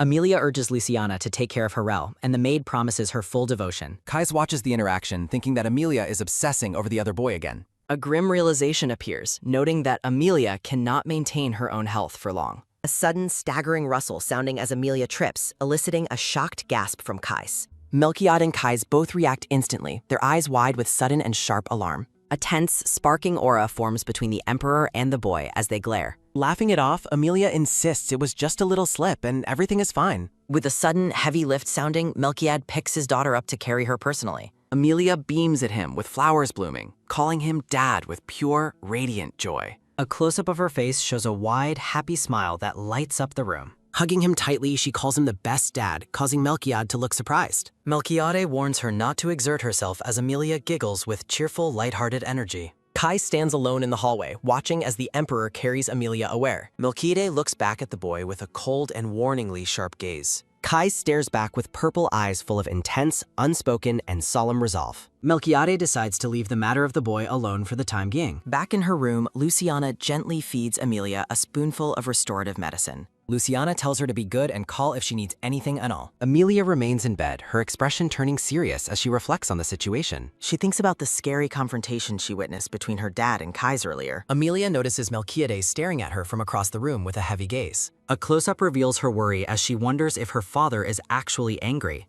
Melchiad rests his chin on his hand, his gold eyes watching her with intensity. The room falls into a quiet, heavy silence as they watch one another cautiously. Breaking the tension, Amelia reaches out her arms with a bright and hopeful smile. Melchiad pulls her into a firm hug, surrounding her with a sense of protective warmth. Amelia smiles, realizing there is no way her dad could ever be angry with her. She reflects on his gentle touch, knowing deeply that her father truly cares for her. Clinging to her father, Amelia feels a profound sense of safety within his powerful embrace.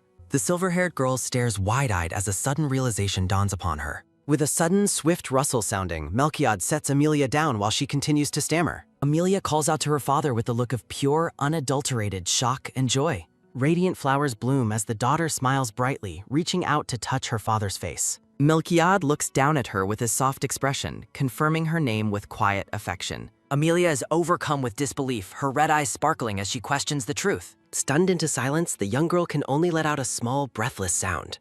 With a joyful cry, Amelia leaps into Melchiades' arms for a tight, happy hug. Clinging tightly, she thinks about her immense love and the desire to break every barrier. With a sudden soft pot sounding, Melchiade asks if she's pleased, and Amelia enthusiastically confirms it. Laughter fills the air as Amelia beams with a radiant, flower-filled aura of happiness. Melchiade remains silent, his golden eyes watching his daughter with a heavy, unreadable gaze. The Emperor holds her close, the two sharing a moment of protective and tender warmth. Amelia looks up at him with a sweet, knowing smile of complete and utter contentment. Her heart swells with joy as she reflects on how truly happy she feels now. Breaking the quiet moment, Amelia looks up to ask her father a curious question.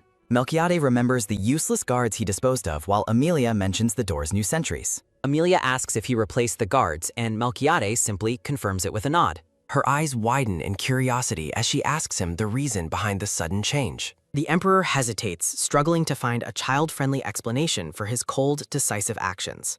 In a chibi-style exchange, Melchiade claims the guards are on vacation, which Amelia readily accepts. Beaming, Amelia promises to give the guards a warm welcome whenever they eventually return. Melchiade remains stoic, though his daughter's innocent words make him feel a bit guilty. Two soldiers bow deeply to Amelia, tearfully thanking the Saint Lady for her incredible kindness. The scene shifts to the grand, sun-drenched exterior of a beautiful white stone mansion. Amelia reflects on her rapid recovery, crediting the restorative power of her renewed holy energy. A close-up shows her red eyes narrowing as she notices something unexpected in the room. Looking across the grand hall, Amelia wonders why a high-ranking priest is sitting there. Priest Maxine laughs jovially, explaining that everyone is celebrating the miracle the saintess performed. While Maxine prattles on about blessings, Amelia silently notes that he talks far too much. Amelia seeks comfort from Luciana, worried about the overwhelming attention her status brings. Maxine notes that Amelia is getting sleepy while she looks at him with suspicion. With a sudden, quick rustle sounding, Amelia looks back at the priest while hugging Luciana. Priest Maxine laughs awkwardly, apologizing for being impolite in the presence of the young saintess. Amelia stares at him with a stern, annoyed expression while clinging to her maid's waist. The old priest prepares to depart, telling Luciana to take good care of the saintess. Luciana remains stoic, holding the silver-haired girl protectively against her as the priest leaves. Amelia looks up at Luciana, curious about why the old man was even there. Luciana explains that Emperor Melchiade specifically requested a wizard of holy power to help her.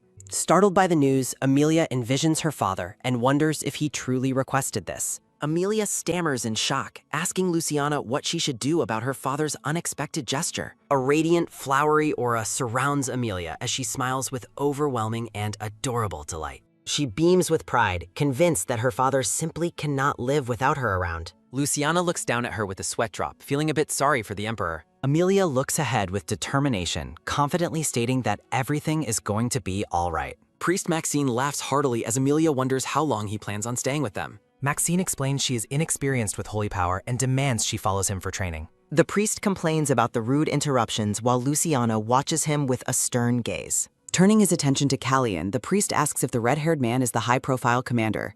Priest Maxine complains about Amelia's whereabouts while she dreads hearing more of his nonsense. Watching through a window, Amelia observes the priest conversing with the knights outside. Amelia asks Luciana when the old man will leave, receiving a cautious but hopeful answer. The silver-haired girl reflects critically on the behaviors of the elders within the pious. Luciana notes that not everyone shares those traits, though her expression remains somewhat troubled. A sense of quiet determination settles over Amelia as she considers her next move. Realizing she cannot force him out, Amelia decides she must wait for the priest to leave. Amelia stands beside Luciana, the two waiting together in the quiet and sunlit room. A handsome blonde man introduces himself as Ludwig, catching Amelia completely off guard. Shocked by his sudden appearance, Amelia's eyes widen as she takes in the newcomer. The young girl remains frozen in surprise, her mind racing to process the man's identity. Surrounded by a shimmering aura, Ludwig kneels before Amelia in a gesture of deep respect. Ludwig addresses her formally as the saintess, his blue eyes fixed upon her with devotion. With genuine concern, the blonde man asks if she is feeling all right after her recovery. Beaming with joy, Amelia energetically demonstrates her renewed health, leaving Ludwig momentarily stunned. Ludwig expresses his profound relief, admitting he has been worried about her the entire time. Amelia watches him silently, her expression unreadable as she contemplates his presence.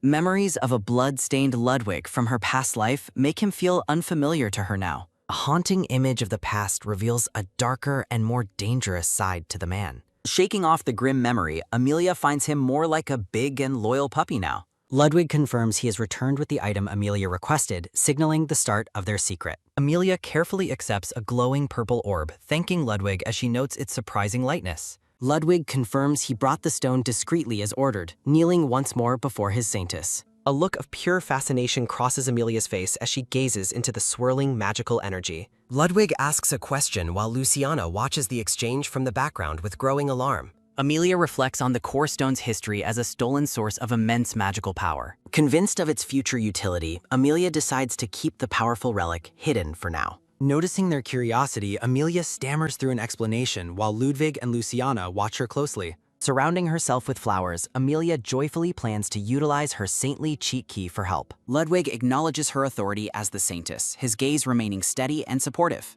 Amelia pauses for a moment of quiet reflection, her gaze softening as she thinks. Amelia asks Ludwig to leave his holy sword so she can examine it alongside the relic. With a sudden, quick slide sounding, Ludwig willingly hands his blade over to the young Saintess. Ludwig and Luciana depart, promising to wait outside until Amelia is finished with her task. Alone at last, Amelia sits before the holy sword and the core stone, deep in thought. Studying the items closely, she realizes the relic possesses a far more extraordinary nature than expected. Looking toward the spirit of Sophia, Amelia wonders if the blue-haired woman can provide answers. Determined to solve the mystery, Amelia decides it is finally time to ask Sophia for guidance. Clutching the heavy sword, Amelia calls out to Sophia, hoping for a response from the spirit. A sudden, loud door slamming sound startles Amelia just as she begins her spiritual inquiry. Luciana bursts into the room with wide eyes, her sudden entry catching Amelia completely off guard. Amelia quickly hides the massive holy sword behind her back as Luciana rushes to her side. Stunned by the interruption, Amelia looks on with a mixture of shock and nervous apprehension. The room fills with tension as Ludwig and Luciana face the unexpected arrival of the priest. A strange and oppressive atmosphere settles over the room as the two men confront one another. Ludwig remains stoically silent, keeping his eyes closed as he endures the priest's sudden scrutiny. Priest Maxine points an accusing finger at Ludwig, his face twisted in a fit of rage. The priest threatens disciplinary action, reminding Ludwig of the weight of his duty to the Saintess. Maxine continues his harsh lecture, berating Ludwig for his perceived failure to protect their young lady. Amelia's expression turns fierce with anger as she wonders why the old geezer is scolding her Ludwig. Priest Markson turns toward Ludwig with a shocked and annoyed expression. Markson claims Ludwig failed his duty, while Amelia watches him with a skeptical look. Clinging to the holy sword, Amelia listens as the priest blames Ludwig for her condition. The priest vows to hold the entire order of paladins accountable for failing the Saintess. Amelia defends Ludwig to Markson, insisting he did his best while Luciana watches from behind. Ludwig keeps his eyes shut, his expression heavy with silent guilt and exhaustion. With a jovial smile, Markson promises to send Amelia a much better paladin to serve. Amelia's red eye glows as she realizes the priest's plan to replace her loyal guard. Narrative text reveals the priest's desire to separate Ludwig from Amelia and control her himself. Amelia smiles sweetly, hugging the massive holy sword while hiding her true calculated thoughts. Markson laughs, assured that Amelia will agree to his proposal for a more remarkable person. To the priest's sudden confusion, Amelia confidently states that she actually likes Ludwig just fine. Markson reacts with shock while Ludwig looks on from the background with a surprised expression. As Markson continues his protest, Amelia asks if he can really bring a more exceptional night. Amelia looks up at the priest, asking if he can truly take responsibility for his claims. Markson is stunned into silence, sweating as Amelia challenges him to swear in God's name. The room grows quiet as the priest hesitates, while Amelia watches him with a steady gaze. Narrative text explains that priests lose their divine power if they break an oath to God. Amelia wonders if the elder will truly take her bait and make the dangerous, holy oath. Surrounded by a magical aura, Elder Markson officially swears to bring her a superior paladin. Amelia smiles with hidden intent, satisfied that she has trapped the priest in his words. With a mischievous look, Amelia suggests they see just how exceptional this new knight is. A sudden, quick slide sounding as Amelia moves toward Ludwig, presenting his sword to the priest. With a sudden, quick click sounding, Ludwig takes the sword as Amelia proudly displays the weapon. A glowing aura surrounds Ludwig and Amelia as she presents the legendary holy sword. Markson lets out a cry of disbelief, his eyes bulging at the sight of the artifact. Beaming with delight, Amelia watches the priest's internal panic as her trap fully snaps shut. Amelia asks why his expression changed, questioning if he cannot find someone greater than Ludwig. Markson reacts with visible rage and frustration, realizing the impossible task he just swore to. Narrative panels explain the unique and supreme status of a paladin chosen by the Holy Sword. Panicked, Markson points a finger and shouts that the weapon must be a complete fake. Amelia's red eyes glow with a fierce warning intensity as she tells the elder to stop. The priest gasps in fear as Amelia coldly confirms that the Holy Sword is absolutely genuine. Turning to the blonde man, Amelia asks Ludwig to confirm the weapon's true identity. Amelia challenges the elder to recognize Sophia's Holy Sword, its blue gem shining with power. Ludwig stands tall, the blade glowing with intense blue light that fills the entire room. With a sudden heavy thud sounding, Markson collapses to his knees in total shock and defeat. Amelia reflects on the sword's history and the long delay and news reaching the Pope. The priest stammers in disbelief, realizing he is completely uninformed about the recent miraculous events. Amelia notes the tense relationship between the Holy See and the Senate while observing the priest. Shrugging it off, Amelia tells Markson she is looking forward to seeing his remarkable paladin. With a sudden, quick tap sounding, Amelia reminds the kneeling priest of his sacred, unbreakable oath. Ludwig watches Amelia with a blushing, stunned expression, deeply moved by her fierce, loyal defense. Surrounded by a radiant aura, Amelia laughs while holding Ludwig's hand as Luciana watches them. Ludwig kneels before Amelia, taking the Holy Sword back from her with profound, humble respect. Amelia looks at Ludwig, calling him the true owner of the Holy Sword with total certainty. Beaming with an adorable smile, Amelia tells Ludwig not to worry about the priest's nonsense. Amelia laughs joyfully, leaving Ludwig momentarily speechless by her overwhelming kindness and support. Ludwig blushes deeply, his heart racing as he processes the Saintess's incredible show of faith. Ludwig leaves the room, vowing to become stronger for Amelia while she watches him depart. Luciana praises Amelia's performance while the young Saintess beams and holds the Holy Sword. Alone in the quiet room, Amelia stares ahead with determination while clutching the legendary blade. Amelia focuses her spiritual energy, calling out to the spirit of Sophia for guidance. A sudden, loud gasp sounding as the blue-haired spirit of Sophia manifests before a shocked Amelia. Sophia smiles warmly, admitting she also felt a fondness for Ludwig's character and devotion. Amelia ponders if Ludwig's past connection made him the rightful owner of the Holy Sword. Seeking further clarity, the young Saintess tells Sophia she is curious about a certain matter. Surrounded by vibrant blue flowers, Amelia asks Sophia why she chose to help her. Recalling Sophia's warnings about her father, Amelia struggles to understand the spirit's complex motives. Sophia looms over the young girl, her celestial presence filling the room with calm energy. Amelia looks toward the spirit, questioning if Sophia's intervention is truly allowed by divine law. Concerned for her guide, Amelia asks if Sophia will face consequences for providing such help. Sophia remains serene, asking Amelia what is troubling her mind during their private exchange. Sophia reveals she only assisted with the prayer, crediting Amelia for performing the actual miracle.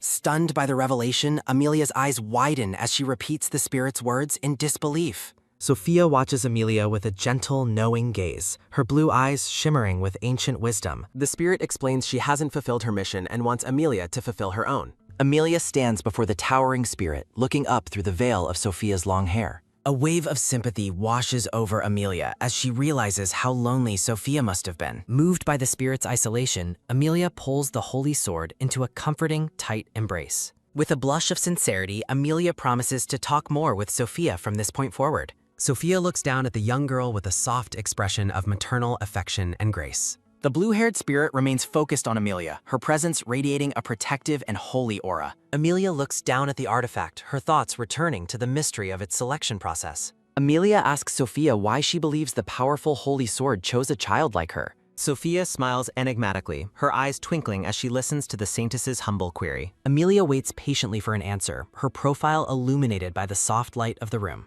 Reflecting on the sword's existence, Amelia wonders about the true purpose behind its divine creation. Amelia continues her philosophical inquiry, asking herself why weapons are even brought into the world. Sitting on a couch, Amelia asks Kais for his opinion while he watches her with annoyance. Amelia observes Kai's grumpy expression, noting how much he seems to find her presence bothersome. Glancing at the dark-haired boy, Amelia nervously wonders if he is secretly telling her to leave. Amelia happily concludes that swords are made to kill, a realization that brings her joy. Kai stares at her with a flat, unimpressed look, remaining silent as she explains her logic. A sudden, quick whoosh sounding as Kais turns away, his dismissive silence answering Amelia's unspoken question.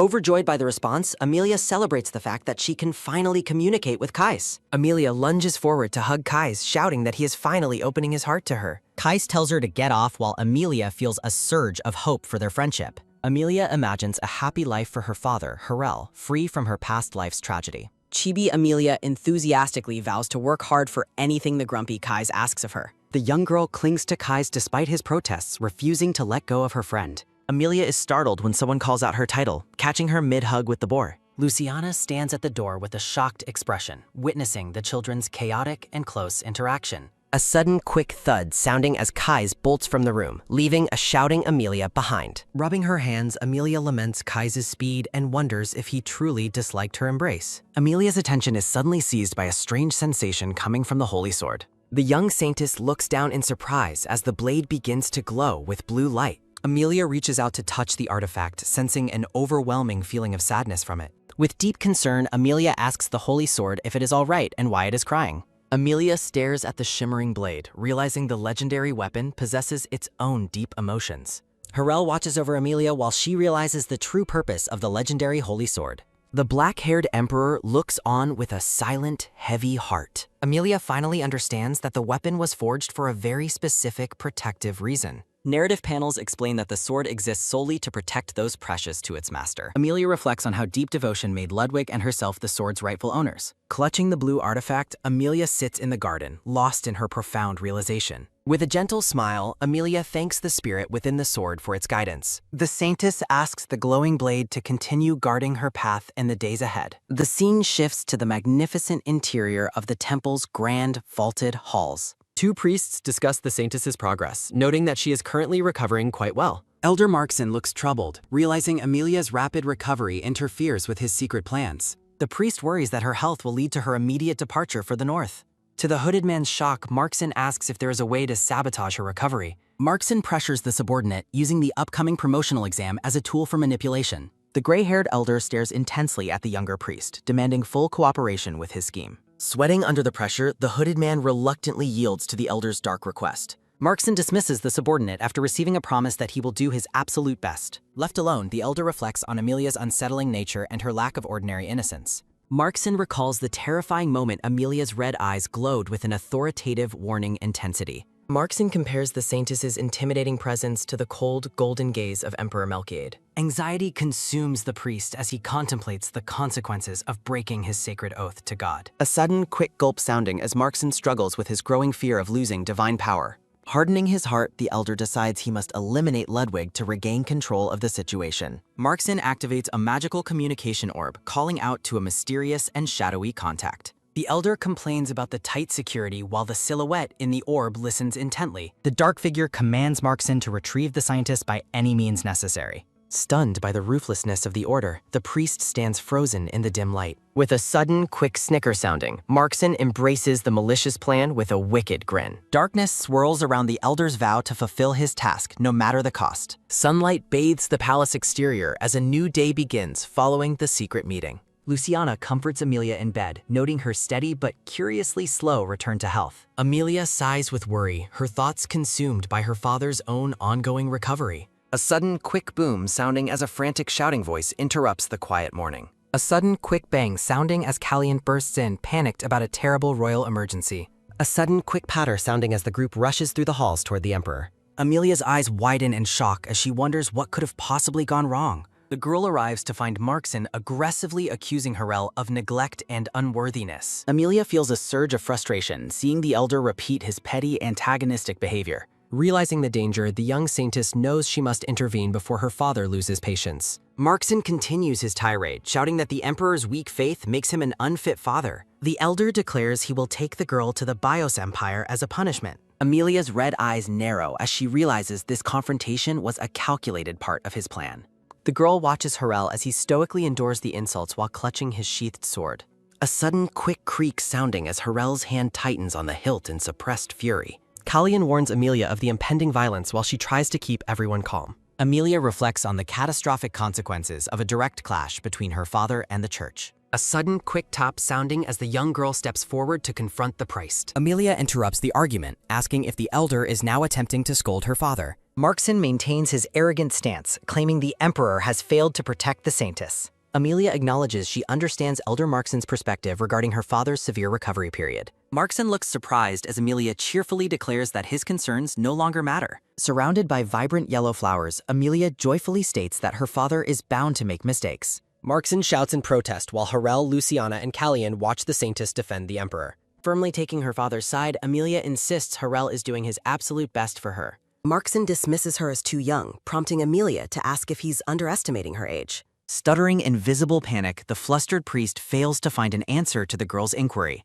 Standing before the stoic Harel, Amelia declares she chose her father of her own will. Her red eyes glowing, Amelia asks if Markson intends to ignore her sacred divine will. Amelia questions if the priest's actions constitute a direct and insulting challenge against the priesthood. Overwhelmed by her presence, Markson repeats the word priesthood in a state of pure shock. Amelia asserts her words hold even more weight than the Pope's, claiming her future destiny. A sudden, quick sounding as Markson recoils from the Saintess's chilling and authoritative gaze. Turning her attention away, Amelia calls for Luciana to step forward and receive her orders. Amelia instructs Luciana to prepare Markson for an immediate return to the Holy Bios Empire. The young Saintess watches the priest with a cold, calculating expression, considering his future behavior. Harel stands in silent contemplation, observing his daughter take full control of the tense situation. The black-haired emperor calls out to Callian, who quickly acknowledges his master's summons. With a slight smirk, Harel orders Callian to escort their esteemed guest to the door. A shouting and protesting Markson is firmly led away while Harel and Amelia watch. Amelia reflects on the elder's foolishness, her red eyes shimmering with an ancient, terrifying intensity.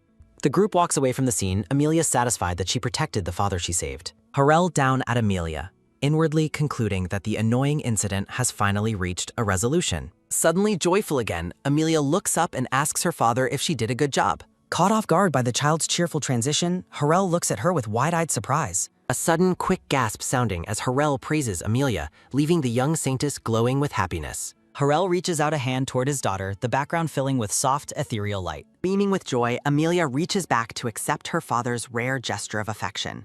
A sudden, quick squeeze sounding as the girl's tiny hand grips her father's finger with devotion. Harel stares down at his daughter, mesmerized by her constant and innocent displays of love. The Emperor wonders how Amelia can always smile so brightly every time she looks at him.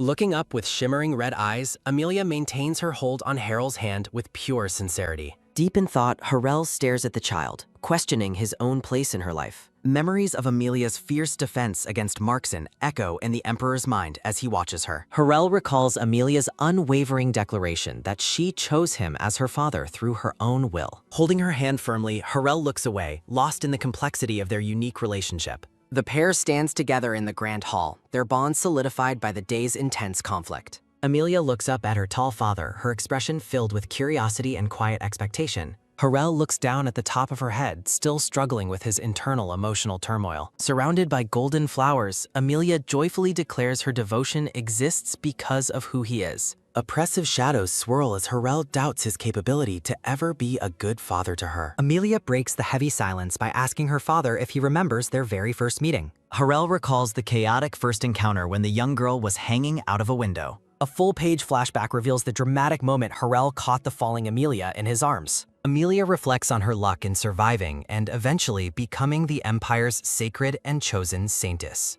A divine vision shows the Saintess dressed in holy white being worshipped by a crowd. With a radiant smile, Amelia begins to explain the reason behind her life's miraculous transformation. Harel turns away, his voice quiet as he begins to speak his true feelings to her. The red-eyed girl looks up at him with anticipation, waiting to hear his rare, honest words. Harel squeezes Amelia's hand, standing united with his daughter in the light of the palace hall. His large hand envelops hers, vowing to protect the young girl from every threat. Amelia stares back with shimmering red eyes, deeply moved by her father's rare promise. The black-haired emperor remains stoic, his golden gaze fixed intently on his precious daughter. A soft floral transition signals the heavy weight of his quiet and departing words. Celestial trumpets blare joyfully as a golden bell rings out a celebratory divine melody. Amelia beams with pure ecstasy, convinced she has finally found her own personal heaven. Looking up at Harel, the Saintess glows with a newfound sense of security and love. A single, sparkling tear falls as Amelia realizes her life's greatest mission is finally complete. Overcome with bliss, the girl collapses onto her bed while her blonde maid watches, bewildered. Amelia rolls around in a state of hyperactive joy, leaving Luciana questioning her sanity. Surrounded by imaginary flowers, Amelia celebrates her father's affection while Luciana stares in total confusion. Changing the subject, Luciana brings up a detail regarding the Saintess's recent and unpleasant visitor. Mentioning Elder Markson's departure causes Amelia's joyful expression to instantly sour with deep disgust. Frustrated by the reminder, Amelia complains about the priest while the blonde maid shrugs helplessly. Amelia sulks on the bed, noting the elder's sloppy healing, while Luciana expresses lingering concerns. Shock consumes the girl as she learns Markson forced her favorite knight, Ludwig, to escort him. Amelia fumes, imagining the arrogant priest ruthlessly exploiting and scolding the poor, patient Ludwig. Clenching her skirt, the girl realizes her current life is filled with too much frustration. Her red eyes burn with determination as Amelia decides she must reorganize her ultimate goals. Reflecting on her past, the Saintess vows to survive and ensure a long, peaceful life. Watching Harel in the garden, she concludes that her father's happiness is her next priority. Amelia glares at the silhouettes of the church, vowing to overthrow the entire Holy Empire. Shifting her focus, she prepares to tackle small, achievable goals to secure her bright future. With an intense gaze, Amelia declares her intent to earn a massive fortune for retirement. Looking at a portrait of the purple-eyed Kais, she adds seducing the lead to her list. The girl imagines a safe future walking happily between her powerful father and her future love. Amelia lets out a wicked laugh, startling Luciana as she plots her next ambitious move. A sudden, quick cacock sounding as the night forest fills with the eerie cries of crows. Resting in the woods, Markson orders Ludwig to begin a night patrol outside their carriage. The blonde knight questions the suspicious order as the gray-haired priest insists he go alone. Ludwig's blue eyes narrow with unease, sensing a hidden trap within the elder's simple request. As the knight departs, another sudden, quick cock sounding echoes through the dark, dense trees. Left alone in the carriage, Markson sits in the shadows, his face twisted by malice. The priest reflects on his dark plan to let forest monsters eliminate the meddlesome knight. Markson fears Ludwig's status as the Knight of the Holy Sword could ruin his schemes. A sudden, quick rustle sounding as the priest anticipates spreading false rumors about Ludwig's death. Peering out into the darkness, the elder expects to see the successful results of his trap. Terror strikes Markson's heart as he screams and recoils from a horrifying and unseen presence. A sudden, quick caw sounding as a blood-curdling shriek pierces the red-hued night sky. Back at the palace, Harel and the red-haired Callian discuss the lack of evidence against Markson. The white-haired George reports via communication orb that Markson was definitely responsible for the attack. Harel's brow furrows as he hears about the split internal factions within the distant church. Reports on a mysterious devil lead the group to consider contacting the dreaded North Magician Tower. The Emperor's expression turns cold at the mere mention of the tower's powerful, dangerous sorcerers. Shadows of hooded figures loom behind Harel as he admits his deep-seated hatred for them. Callian wonders if Lord Urigen is involved, while George contemplates the man's simple nature. George beams from the orb, cheerfully admitting he simply dislikes the man, shocking the group. The white-haired investigator vows to look into everyone while Harel urges him toward moderation. The Emperor stares forward with unyielding intensity, determined to uncover the truth behind the conspiracy. Through a communication orb, the white-haired George asks Harel when he plans to return home. George reports Duke Ravenhoke's imminent arrival, much to the annoyance of the black-haired Emperor. George mentions Harel's lovely daughter, revealing he heard everything from the red-haired Callian. George excitedly describes hearing that Amelia is smart and pretty, while Harel maintains a stoic expression. Harel's hand trembles with suppressed anger as George expresses his desire to see the young saintess. Harel mutters about the unnecessary fuss as Callian stands waiting in the background of the study. The Emperor turns back and calls for Callian, who quickly acknowledges his master's summons. Callian teases Harel about his tender heart and concern for the recently attacked Ludwig. Callian gushes about how the angelic saintess Yeeha has captured everyone's hearts, further irritating Harel. Harel expresses deep annoyance toward the meddling bastards and his own inexplicable sense of frustration. Harel abruptly heads for the door, leaving a confused Callian wondering where he is going. The black-haired Emperor firmly declares his intention to go and see Amelia immediately. A soft transition reveals a cluster of pale green flowers against a clean white background. In the grand hall, an unseen voice offers a sincere apology to the young saintess. The blonde knight Ludwig kneels before Amelia while her maid stands silently in the background. Amelia stares at the kneeling knight, her shimmering red eyes filled with silent contemplation. Ludwig, bandaged and scarred, looks downcast as Amelia asks him why he allowed himself to get hurt. Amelia frantically questions his injuries while the maid watches the emotional exchange from a distance. Amelia pauses in realization as she considers the implications of the knight's recent struggle. Ludwig looks at his young master solemnly, finally preparing to explain the truth of what happened. A flashback shows Ludwig on a solitary night patrol when he was suddenly ambushed by a stranger. Ludwig explains that he managed to seize a piece of evidence from the attacker's hands. The blonde knight reaches out to present the mysterious object he recovered to Amelia. Amelia's red eyes widen in total shock as she catches sight of the items in his palm. A close-up reveals the distinctive and metallic symbol of the Vios Senate in Ludwig's hand. Amelia realizes with horror that Senator Markson was actually the one intending to kill her. The Saintess theorizes that the priest tried to eliminate Ludwig to protect his own divine power. Dark text reflects on the cold ruthlessness of the people within the Holy Empire. Ludwig gazes sadly at Amelia, apologizing for his perceived failures in protecting her. The knight blames his own shortcomings for the danger she faced as Amelia listens intently. Amelia places a small, gentle hand on Ludwig's head, her touch glowing with divine blue light. The young girl reaches out and takes hold of the sheath of the holy sword. Amelia hands the sword back to Ludwig, ordering him to never lose it again. She warns the knight that while he was lucky to survive this time, the future is uncertain. Ludwig accepts her command with a solemn nod, acknowledging the young Saintess as his master. A divine message to be strong appears as Ludwig holds his sword before the determined Amelia. Amelia tells Ludwig that he has her permission to run away from any impossible enemy. The silver-haired girl insists that running away is not embarrassing, her red eyes burning with sincerity. Ludwig blushes, caught off guard by the Saintess's unexpected and deeply compassionate advice. Ludwig vows to become stronger for her sake, kneeling before his tiny and wise master. Amelia and her maid walk through the palace hall, leaving the blonde knight behind. Amelia reflects on the extreme depths of Elder Markson's treachery with a look of cold disgust. A flashback reveals a bloodied corpse representing the devil's death that Amelia initially felt indifferent toward. Amelia ponders how villains never die easily when she is suddenly interrupted by someone calling her name. The silver-haired girl turns around in surprise, her red eyes wide with curiosity. Harel and Callian arrive with the Emperor asking his daughter if she is feeling all right. Amelia joyfully runs to hug her father, ecstatic that he came to see her. Amelia suddenly realizes something is wrong, her red eyes narrowing as she pulls back to look. Looking up at the black-haired man, Amelia's expression fills with shock as she questions his identity. The golden-eyed man looks down with a confused expression, wondering why she suddenly rejected his presence. Amelia looks up with deep suspicion, questioning the man's identity with her piercing red eyes.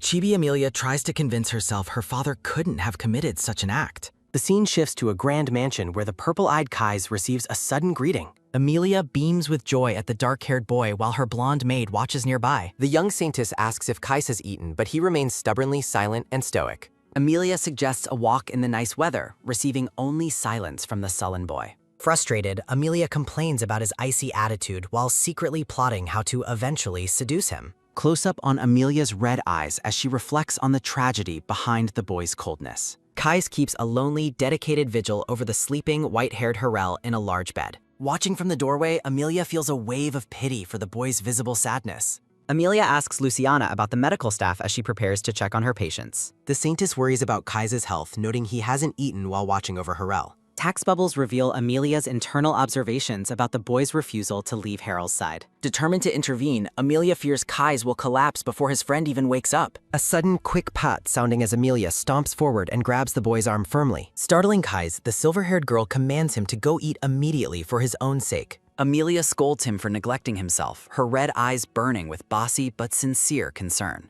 The dark-haired boy stares at her in shock as she warns he will surely faint. A heavy silence falls between them as Kais considers the young Saintess's fierce, protective words. A sudden, quick twitch sounding as Kais insists on protecting Harel, his back turned coldly. Amelia points to herself with a playful look, reminding him of her own status. With a bright smile, she teases him by asking who really saved Harel's life. Amelia blushes slightly as she gazes at the boy, her expression softening with genuine warmth. Standing on her toes, Amelia gently reaches out to pat the tall boy's dark hair. She reassures him that Harel's current injuries are not his fault, offering him much-needed comfort. Amelia urges him to eat so he can greet his friend healthfully upon his awakening. Kais is momentarily paralyzed by the girl's unexpected wisdom and overwhelming kindness toward him. A mischievous glint appears in Amelia's eyes as she prepares a very bold proposal. Kai's face turns bright red as he stares at her in total, wide-eyed disbelief. Amelia giggles and asks if he wants to marry her, shocking him. A sudden, quick smack sounding as Kais recoils, telling her to let go of him. Amelia pouts about her joke being rejected until she spots something startling on his chest. Peeking through his collar, the girl sees a dark mark that fills her with horror. Amelia's heart sinks as she recognizes the unmistakable and cruel mark of a slave. A sudden, quick thud sounding as Kai stands up abruptly, desperate to hide a secret.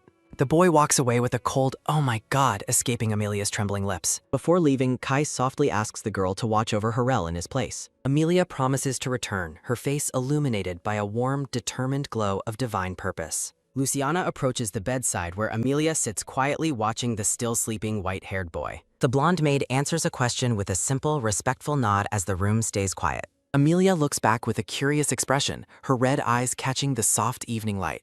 Luciana asks why the Saintess is personally taking care of these two young boys. A pensive look crosses Amelia's face as she searches for the right way to explain. She admits she helps them because their desperate situation mirrors her own past struggles. Shock consumes Luciana's blue eyes as she hears the Saintess's unexpectedly somber and deep confession. Amelia reflects on her fate as a sacrifice in a novel, comparing it to their peril. A flashback reveals a younger, ragged Yeehaw, showing that Amelia views her as a peer. Luciana stands paralyzed with grief, her face hidden in shadow as she processes Amelia's words. Amelia frantically tries to explain that it's okay while Luciana remains deeply moved and silent. Laughing at the misunderstanding, Amelia asks what the emotional maid is imagining while wiping tears. Amelia pouts, deciding to leave the emotional Luciana behind to check on the raw. The silver-haired girl approaches Harel's bedside to check on the still sleeping boy. Harel remains unconscious, his pale features illuminated by the soft light of the room. Amelia observes Harel, noting how much he resembles Kai's despite his more delicate beauty. Leaning in, Amelia wonders why Harel hasn't woken despite her successful resurrection magic. A sudden, quick poke sounding as Amelia playfully touches Harel's cheek to wake him. A soft, glowing light emanates from Amelia's finger as she continues poking Harel's cheek. Amelia gasps in surprise as Harel finally opens his eyes, staring back at her. Hearing the commotion, Luciana rushes into the room, asking the Saintess what has happened. Amelia looks away in confusion, unsure how to explain the boy's sudden awakening. Radiant divine light fills the room as Amelia wonders if her prayers were answered. Harel slowly blinks, his purple eyes hazy as he struggles to regain full consciousness. Breathless with relief, Amelia stares at the boy with wide, shimmering red eyes. The young girl asks Harel how he feels, her expression filled with hopeful concern. Harel looks up at the silver-haired Saintess, wonderingly asking if she is an angel. Overjoyed by his recovery, Amelia breaks into a bright, radiant smile. Sitting up, Harel reassures the worried girl that he actually feels very good. Amelia teases the boy about his innate beauty while feeling relief that he is safe. With a gentle smile, Amelia reaches out and affectionately pats Harold's soft, white hair. Amelia calls for Luciana, who quickly acknowledges her mistress while watching the heartwarming scene. Kais bursts into the room with a frantic shout, desperate to see his friend. The dark-haired boy lunges forward to pull Harel into a tight, emotional embrace. Harel hugs his friend back with a joyful laugh, calling him his dear brother. Watching from the side, Amelia feels a wave of warmth seeing the two boys reunited. Amelia reflects on her success in preventing the tragedy she once read about in the novel. She observes the male lead's relief, glad he won't suffer the pain of Harel's death. Luciana calls out to the distracted Saintess, drawing her attention back to the present. The blonde maid explains that she has brought the doctor and a priest to help. Amelia smiles brightly at the news, relieved that professional medical help has finally arrived. A sudden, quick tap sounding as Amelia places a comforting hand on Kai's shoulder. Kais turns to Amelia as she promises him that everything will be fine now. With closed eyes and a peaceful smile, Amelia reassures the boy that their struggle is ending. Kais looks at the Saintess with a confused expression, wondering exactly what she means. The doctor and priest begin their formal examination of the newly awakened white-haired boy. The medical experts discuss Harel's condition, their prolonged conversation making Amelia feel slightly anxious. The priest looks concerned as the doctor realizes something potentially grave about Harel's health. Noticing their somber expressions, Amelia's heart sinks as she senses bad news is coming. The doctor adjusts his glasses, nervously asking if he may ask the Saintess a question. Amelia asks about Harel's health, but the doctor's hesitant reply signals a lingering problem. Kais flinches in shock as the doctor reveals that Harel's condition is still unstable. The doctor explains that Harel requires regular divine purification just to survive his daily life. The priest adds that ordinary prayers are ineffective, leaving Harel's future in a precarious state.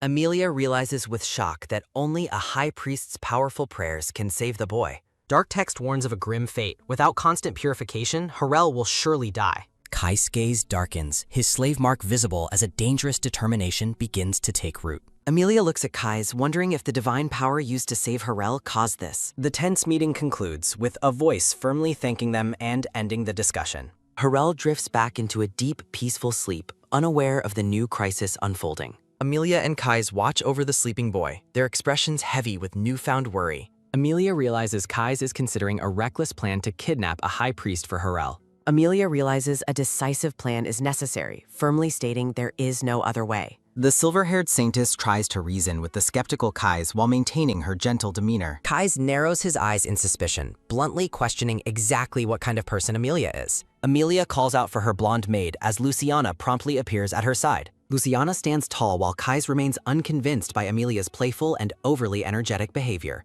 The dark-haired boy is visibly shaken, his purple eyes shimmering with a mix of confusion and shock. A heavy silence fills the air as Kais stares down at the floor, seemingly deep in thought. Amelia reflects on the boy's pride, knowing his high self-esteem prevents him from asking for help.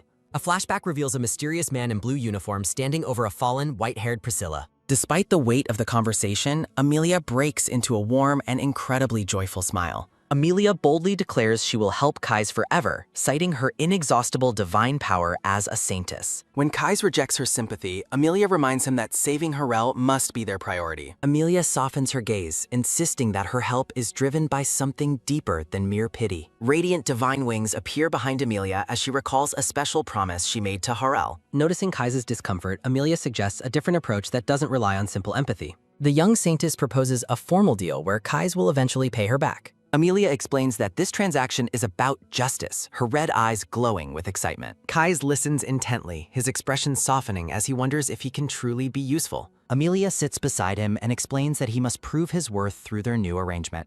With a look of pure optimism, Amelia extends her hand toward the dark-haired boy. Kais stares at her with wide eyes, completely overwhelmed by her unwavering kindness and persistence. A bright, peaceful light emanates from Amelia as she celebrates the success of their new pact. Surrounded by beautiful flowers, the silver-haired girl beams with unadulterated happiness. Luciana notices Amelia's good mood, and the saintess cheerfully confirms she is feeling wonderful. Amelia privately plots to turn her life into a happy ending by befriending and seducing Kais. A shadow falls over Amelia's red eye as she realizes a grave problem still remains. Dark thoughts about the Empire's cruel slave laws swirl around the image of the guarded Kais. A vision shows Kais bound in chains, his special slave mark created by twisted laboratory mages. Amelia worries that her father will soon discover the truth about Kais' forbidden slave seal. Clutching her dress tightly, Amelia decides she must take immediate action before time runs out. Amelia turns back to her faithful maid, calling out to Luciana to prepare for her plan. A confident and mischievous smile spreads across Amelia's face as she begins her next move. The girl focuses on her target, realizing she needs the assistance of a certain knight. Sir Callian, a handsome red-haired knight, arrives and asks why the saintess was seeking him. Callian stands before the young girl, curious about what business she has with him. Amelia greets the knight with a dazzling smile, making his heart race with excitement and flattery. Reaching out, Amelia tells Callian to take what she is offering as a sudden gift. She places a glittering red candy in his open palm, catching him completely off guard. Callian stares at the sweet treat in shock, his face flushing red from the unexpected gesture. Amelia giggles and reveals that the gift is actually a bribe to secure his future help. The playful saintess asks the knight if he likes her enough to assist with her scheme. Confidently giving a thumbs up, Amelia glows with the satisfaction of having her trap set. While Callian stammers in embarrassment, Luciana sighs in the background, knowing her mistress's mischievous nature. Amelia celebrates her successful manipulation, preparing herself for the battle she is about to start. She ponders how to engineer a scene that will force her father to take her side. A close-up on Amelia's eye reveals her thrill at the chaotic fun she's about to cause. The atmosphere shifts instantly as Amelia's father, the powerful Duke, suddenly bursts into the room. The dark-haired Duke looms over Callian, demanding to know why he is playing with Amelia. Lightning strikes in the background as the terrified Callian struggles to find a believable excuse. Callian begs the Duke for a chance to explain while Amelia and Luciana watch the confrontation. The powerful Duke looms over the silver-haired girl, accusing her of attempting to sneak out. With a sudden quick thump-thump sounding, Amelia playfully asks her father if he is simply jealous of Sir Callian. Amelia clings to the Duke's leg with a bright laugh, teasingly asking why he is so cute. The dark-haired Duke lifts Amelia into his arms, the atmosphere softening into a warm, flowery glow. Amelia breaks into a mischievous and adorable giggle while held securely by her father. The young saintess beams at the Duke, cheerfully announcing that she already feels much better. Sir Callian looks on with a nervous grin as the Duke notes that Amelia appears healthier. A sharp, sudden thud sounding as the Duke reprimands Callian, insisting that the upcoming schedule remains unchanged. Amelia looks up at her father with curiosity, asking what business keeps him so occupied. Symbolic wings frame the announcement that in 2 days' time, the Duke will depart for Halseros. The Duke stares forward with a stoic and unwavering gaze, his expression unreadable and serious. Amelia's red eyes widen in total shock at the news of her father's impending departure. Realizing the urgency, Amelia decides she must resolve Kai's precarious situation before her father leaves. Held in the Duke's arms, Amelia tells her father she has an important question to ask. The Duke looks at his daughter with a look of silent, patient expectation, waiting for her inquiry. The Duke explains his cold verdict, stating that while the free are released, the slaves must be returned. Amelia reflects on her father's ruthless nature, knowing he usually eliminates those who have no further use. Looking at her father, Amelia realizes that Kais must not remain under the Duke's direct authority. Seeking approval, Amelia asks her father with a bright smile if she has done a good job. Amelia looks back toward Kalian, silently urging the already bribed knight to support her plan. The Duke gives a faint, rare smile, finally offering his daughter the praise she was seeking. Seizing the moment, Amelia asks for a reward while the Duke inquires what she truly wants. The Duke's gaze remains sharp and intuitive as Amelia coyly denies wanting anything simple or material. A close-up of the Duke's face reveals a gentle smirk as he encourages her to speak her mind. Filled with excitement, Amelia realizes she has waited a very long time to finally make this request. The Duke watches Amelia with a look of intense focus, ready to hear her secret desire. Amelia clasps her hands together in a pleading gesture, her red eyes shimmering with hopeful determination. Amelia argues that because she saved those people, she should be the one to decide their fate. The Duke looks down at his persistent daughter, seemingly considering her bold and passionate plea. Surrounded by vibrant blooms, the Duke agrees to let her take responsibility for all of them. Amelia is overcome with joy, her face lighting up at the successful outcome of her negotiation. The silver-haired girl radiates a sparkling, divine energy as she celebrates her father's rare concession. Sir Kalian exclaims with exuberant relief, fully supporting the idea of Amelia taking charge. Kalian loudly praises the girl's mercy while Amelia privately celebrates the effectiveness of her earlier bribe. Kalian turns to the Duke, logically arguing that those specific people are no longer their concern anyway. The Duke remains silent, his golden eyes reflecting a mix of stoicism and lingering skepticism. Amelia turns on her most irresistible charms, begging her father one last time for his absolute confirmation. A moment of shared shock passes between the Saintess and the red-haired knight as the plan settles. With a radiant and breathless expression, Amelia looks up at her father in total triumph. Amelia throws her arms around the Duke's neck, declaring him the person she loves most in the world. The young girl leans in and gives her surprised father a sudden, affectionate kiss on the cheek. A heavy, resonant thrum sounding as Kalian and Luciana freeze in absolute, wide-eyed shock at the display. While Kalian stammers in disbelief, Amelia notices her father's eyes have gone completely out of focus. Amelia realizes her father is momentarily incapacitated by shock, providing the perfect chance for her next move. The Saintess beams with pure happiness, having successfully softened her father's heart through her calculated affection. A sudden, deep thrum sounding as the scene shifts to a somber training hall filled with old weaponry. Kai stands in the dim light, dressed in simple training clothes, looking focused and slightly grim. As they walk through the hall, Kai skeptically questions Amelia's plan to pit him against her father. Amelia reflects that experiencing her father's overwhelming power firsthand will force Kai to reconsider his rebellion. The dark-haired boy looks through the iron gates, unaware of the rigorous development Amelia has planned for him. Kai questions Amelia about her earlier warning, his purple eyes filled with confused shock. Amelia smiles radiantly while presenting a sword, urging him to finally prove his usefulness. A sudden, sharp clank sounding as the black-haired boy takes the heavy training weapon. Amelia enthusiastically asks Kai to withstand her father's direct attack for 30 grueling seconds. Amelia watches with a puzzled look as the boy turns away to face his opponent. Kai stands alone in the vast, dim training hall, mentally preparing for the impossible challenge. Amelia is caught off guard, a look of sudden, pure bewilderment crossing her face. A humorous graphic displays Kai's stats while Amelia wonders if the boy has lost his mind. A sudden, heavy thud sounding as the dark-haired Duke arrives to begin their lopsided duel. Standing tall with a stoic gaze, the Duke radiates an overwhelming and terrifying aura of power. The powerful man looks down with sharp gold eyes, coldly asking the boy if he's ready. Kais tightens his grip on his sword, a sudden metallic shring sounding as he readies himself. A sudden fast whoosh sounding as Kais lunges forward with everything he has toward the Duke. A sudden sharp clash sounding as the Duke effortlessly parries the boy's desperate opening strike. A sudden heavy crash sounding as Kais is sent flying backward, hitting the stone floor hard. The Duke looms over the fallen boy, his expression remaining completely unmoved by the failed attack. Looking down at the struggling child, the Duke asks if he intends to continue this fight. A sudden low hum sounding as Kai slowly pushes himself up, refusing to admit defeat. Resoluteness fills the boy's purple eyes as he once again assumes a defensive combat stance. The Duke offers a rare, small smirk, noting that the boy's persistence is actually quite impressive. A sudden explosive boom sounding as the Duke moves with speed that defies the human eye. Amelia cries out in terror as the knights watch the Duke's overwhelming display of martial skill.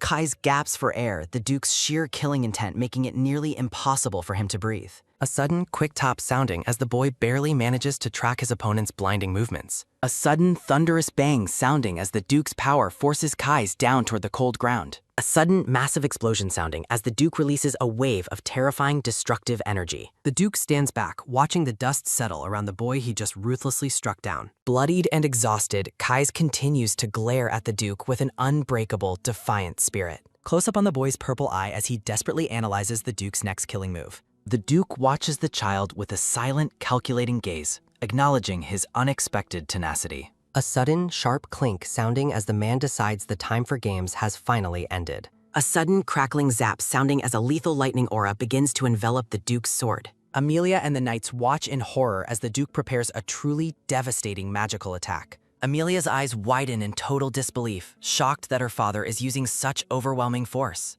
Panicked thoughts swirl through Amelia's mind as she wonders why her father is targeting a child. Amelia realizes with dread that her father is taking this test far too seriously for comfort. A sudden loud crack sounding as the Duke's massive power is unleashed upon the small boy. A sudden blinding flash sounding as the training hall is consumed by a brilliant white light. Amelia and her guards look on with pale, terrified faces as the dust begins to clear. A sudden, heavy crash sounding as a massive crater reveals the site of the final impact. Covered in dirt and blood, Kais remains standing through sheer willpower, gasping for every breath. The Duke stands tall before the boy, his expression remaining unreadable despite the brutal outcome. The golden-eyed man stares intently at the child, perhaps surprised that he is still alive. A chilling warning is issued to the boy, stating he will not survive another such encounter.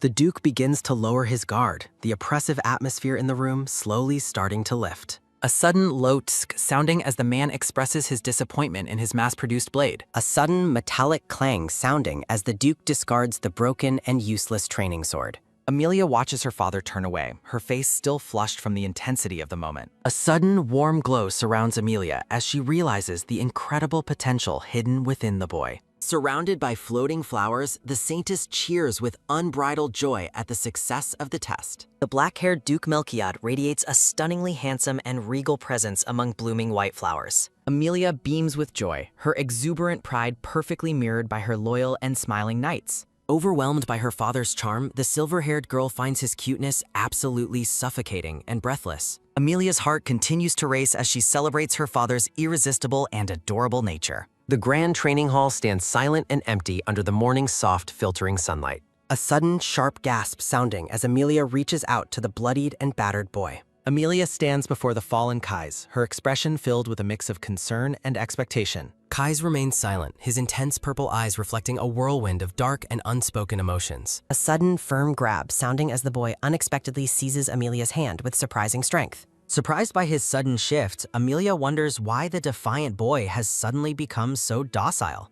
Amelia asks if he's all right, receiving only a silent and obedient nod from the injured Kais. Concerned for his well-being, Amelia worries that the brutal test may have scrambled his mind. The two children share a quiet, heavy moment of tension within the vast and empty hall. A look of sudden realization flashes through Amelia's red eyes as she observes his strange behavior. Kai stands tall despite his wounds, wondering if he should be grateful for this experience. Panicked thoughts swirl through her head as Amelia fears his sudden personality change means death. Amelia is summoned by her father, leaving the quiet and watchful boy standing alone. A sudden, sharp intake of breath sounding as Amelia notices something strange about Kai's gaze. Amelia pauses in confusion, questioning the nature of the look she just saw from him. The Duke and his entourage depart, leaving the battered boy to contemplate his new reality. Close up on the boy's purple eyes, which are now burning with a strange new intensity. Amelia is struck by a bolt of shock as she realizes Kai's eyes are sparkling. Desperate thoughts race through her mind as she fears an unwanted bond forming between them. A sudden, quick snap sounding as Amelia turns back to confront the boy's unexpected reaction. A sudden, heavy silence sounding as the girl stares down the boy with narrowed, suspicious eyes. Amelia firmly reminds Kais that her father's affection is already reserved for her alone. Amelia's territorial nature flares up, making it clear that she will not share her father. The scene shifts to the Lahel Empire, where a magnificent white castle reaches for the sky. Crowds gather outside the palace as nobles and officials prepare for a grand imperial event. The silver-haired Duke Akilo arrives, his elegant attire and calm demeanor masking a sharp mind. Narration notes the absence of other high-ranking nobles, leaving the political stage to Akilo. Duke Wayne and Grand Duke Nukrom remain conspicuously absent, raising questions about their intentions. Close-up on Duke Akilo reveals a calculating gaze as he prepares for the upcoming meeting. A sudden, low thrum sounding as the silver-haired Duke and Melchiad finally cross paths. The two powerful men lock eyes, their mutual disdain hidden behind masks of noble decorum. Private insults fly through their minds as they maintain a civil and polite outward appearance. Duke Akilo offers a warm, false smile while privately comparing Melchiade to an old fox. Melchiade returns the greeting with a sharp smirk, privately labeling his rival a common scammer. Their conversation turns to the burden of managing the palace alone during the Duke's absence. Akilo continues his subtle verbal sparring, mocking the size and management of the grand estate. A humorous graphic displays a KO as Melchiade's cool indifference leaves Akilo visibly frustrated. Maintaining his composure, the silver-haired man acknowledges the Duke's recent return to the capital. Melchiade's gaze remains sharp as he questions whether the other Duke has met the princess. Duke Akilo explains the Emperor's recent decree officially appointing the Saintess as a royal princess. Duke Akilo notes that the Emperor seems exceptionally pleased with this particular political development. Melchiad listens with a skeptical and unreadable expression, gauging the true impact of the news. A sudden, loud blare sounding as golden trumpets announce the arrival of the imperial carriage. A sudden, sharp turn sounding as both dukes focus their attention on the arriving monarch. A sudden, heavy clatter sounding as the royal carriage stops and the gathered nobles bow. A sudden, sharp creak sounding as the door opens and a royal boot steps out. Duke Melchiade stands tall, radiating a regal and overwhelmingly powerful presence in his royal garments. Bowing nobles watch in silence as Melchiade arrives in a grand horse-drawn carriage. Melchiade's sharp gold eyes look ahead with a stoic and completely unreadable expression. A sudden, soft rustle sounding as the Duke turns back, his attention caught by something unexpected. The knights and ladies look on with confused faces, questioning their leader's sudden pause. Shock fills the air as a sudden, loud shout sounding reveals a child's presence. Panic spreads through the crowd as they realize a young girl is riding with His Majesty. A sudden, cheerful chirp sounding as silver-haired Amelia pops out from the carriage door. Amelia's beautiful purple and white dress shimmers as she prepares to make her entrance. A sudden, light thud sounding as Amelia leaps from the carriage toward her father's side. Melchiad watches the girl closely, a sudden bright shimmer sounding as she looks up at him. A sudden, excited squeal sounding as Amelia throws her arms out, demanding a warm hug. The nobles tremble in fear, terrified that the girl's bold request will lead to her death.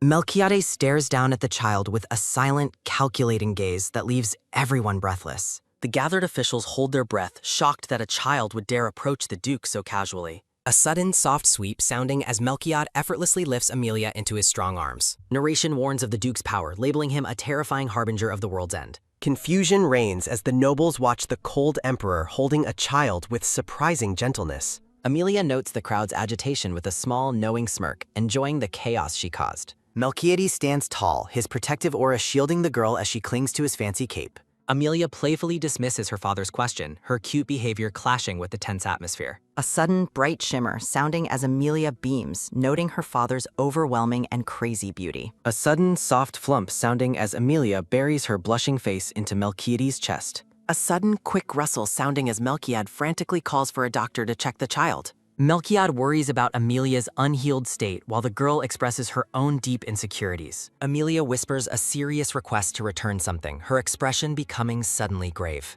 Melchiade looks down in confusion, questioning exactly what the girl is trying to say. A sudden, loud shout sounding as Amelia dramatically claims her father has stolen her heart. A sudden, heavy sob sounding as Amelia demands her heart back while the knights watch. Melchiade remains silent, his stoic face finally showing a hint of genuine and stunned confusion. Kallian attempts to slip away quietly, realizing he is entirely out of place in this scene. A sudden low thrum sounding as Melchiad orders the red-haired knight to find her heart. A sudden quick rustle sounding as Lucy laughs at the knight's visible and intense distress. Kallian bows deeply, swearing with absolute determination that he will fulfill his master's command.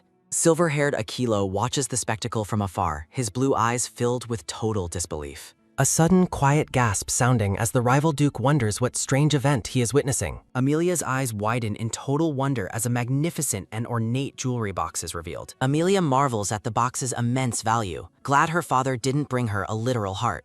Melchiade asks if she likes the gift while red-haired Callian watches with a proud smile. Callian beams with pride, satisfied that the gift he selected has finally won her over. A sudden, bright flash sounding as the box reveals a stunning, jewel-encrusted crystal shoe. A sudden, joyful cheer sounding as Amelia celebrates her new treasure with absolute, unbridled glee. Lucy watches the girl with a skeptical expression, her arms crossed in a stern manner. Amelia praises the gift's beauty while the blonde maid maintains a worried and silent posture. A sudden, triumphant hum sounding as Amelia declares that beauty is the savior of the world. A sudden, tired sigh sounding as Lucy watches the child with a look of deep concern. Amelia asks Lucy why she keeps sighing, noting the caretaker's constant and heavy worrying behavior. A sudden, low breath sounding as the maid expresses her deep anxiety for Amelia's future. Lucy warns the girl that falling for a handsome face leads to a broken heart. Reassuring her maid, Amelia flashes a confident smile, insisting there is nothing to worry about. Amelia declares her father is the only man she loves, deeply troubling her maid, Lucy. The young girl feels immense pride in her bold and affectionate declaration. Lucy notes that Amelia's behavior is far from normal, despite her lack of understanding. A sudden, tired sigh sounding as Chibi Amelia asks if Lucy is becoming too emotional. The scene shifts to the Imperial Palace as nobles discuss the Emperor's sudden return. Whispers spread through the halls regarding the Emperor's well-known and intense hatred for children. Duke Akilo presides over a meeting where nobles gossip about the Emperor's infatuation with Amelia. The gathered nobles question if his shift is due to Amelia's status as a saintess. Legends of a real saintess appearing after 3,000 years fuel the nobles' growing curiosity. Amelia's vibrant red eyes reflect her status as the miraculous child spoken of in legends. The nobility hopes the Emperor will finally acknowledge his royal responsibilities through this child. Duke Akilo maintains a charming and deceptive smile while listening to the court's chatter. The silver-haired Duke suggests that the Emperor's marriage can no longer be delayed. A sudden, heavy thrum sounding as the nobles react in shock to the mention of an empress. The focus shifts back to the palace, where political schemes continue to brew in secret.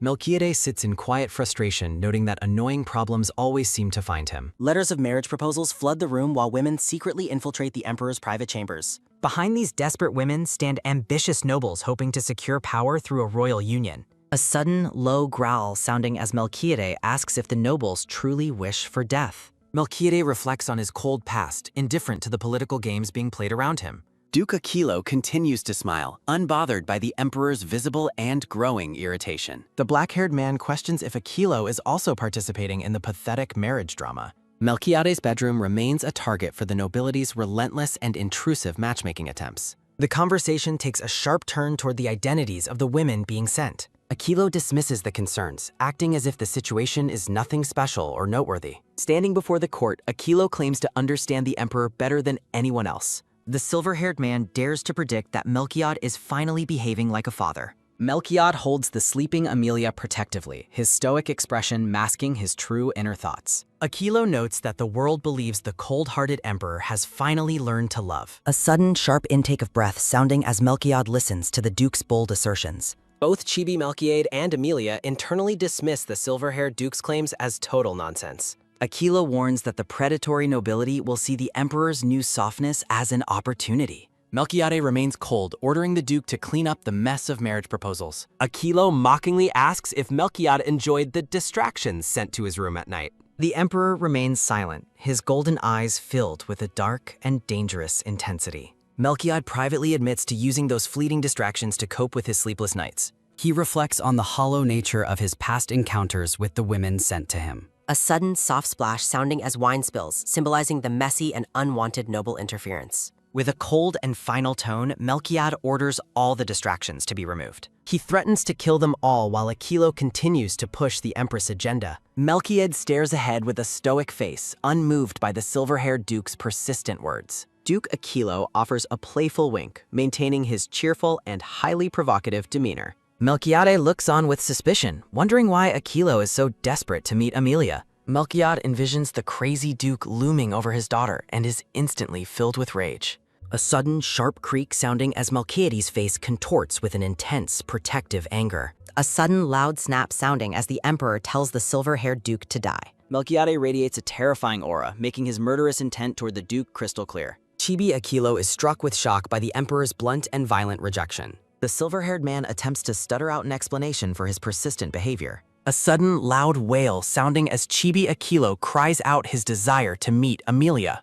A sudden, faint echo sounding as screams of delight fill the room. A sudden, loud gasp sounding as Amelia is overwhelmed by a mountain of gifts. The silver-haired girl realizes her father's generosity is growing by the day. Amelia marvels at the endless supply of dresses and accessories being sent to her. Her attention shifts to a final, magnificent gift that takes her breath away. A sudden, bright shimmer sounding as an ornate gold crown is revealed to her. The brown-haired butler explains the royal history of the beautiful jewel-encrusted headpiece. Amelia learns she is the sole princess of the empire, a gift from Melquiade. The silver-haired girl looks at the crown, touched by her father's thoughtful gesture. Amelia wonders if her father remembered her love for the special heart gem. The butler confirms the emperor personally ordered the special crown for his daughter.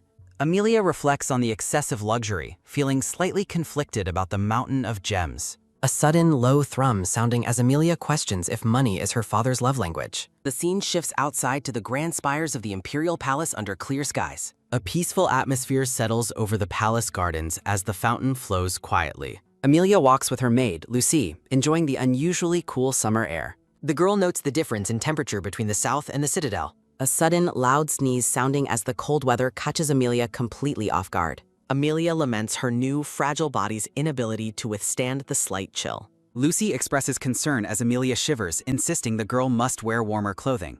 A sudden, soft rustle sounding as Lucy pulls Amelia into a warm, protective embrace. Amelia wonders if Lucy's concern is purely because of her status as a saintess. Lucy clarifies that Amelia is simply a precious person to her, regardless of status. A sudden, bright shimmer sounding as Amelia beams happily at her maid's kind words. The blonde-haired maid suggests they head back inside to escape the biting cold. A sudden sweep sounding as the two continue their walk through the gardens. A sudden, sharp intake of breath sounding as Amelia hears distant, insulting whispers. Shock and anger flare as they overhear nobles insulting the emperor's decision to name Amelia princess. The gathered nobles gossiped about the succession and the emperor's mysterious new policies. Amelia pauses, her expression hardening as she listens to the cruel remarks from the men. The nobles question the validity of the saintess, calling the situation increasingly serious. The black-haired man speculates that a secret deal was made with the Holy Empire. A sudden, low breath sounding as the gossiping men realize they are being watched.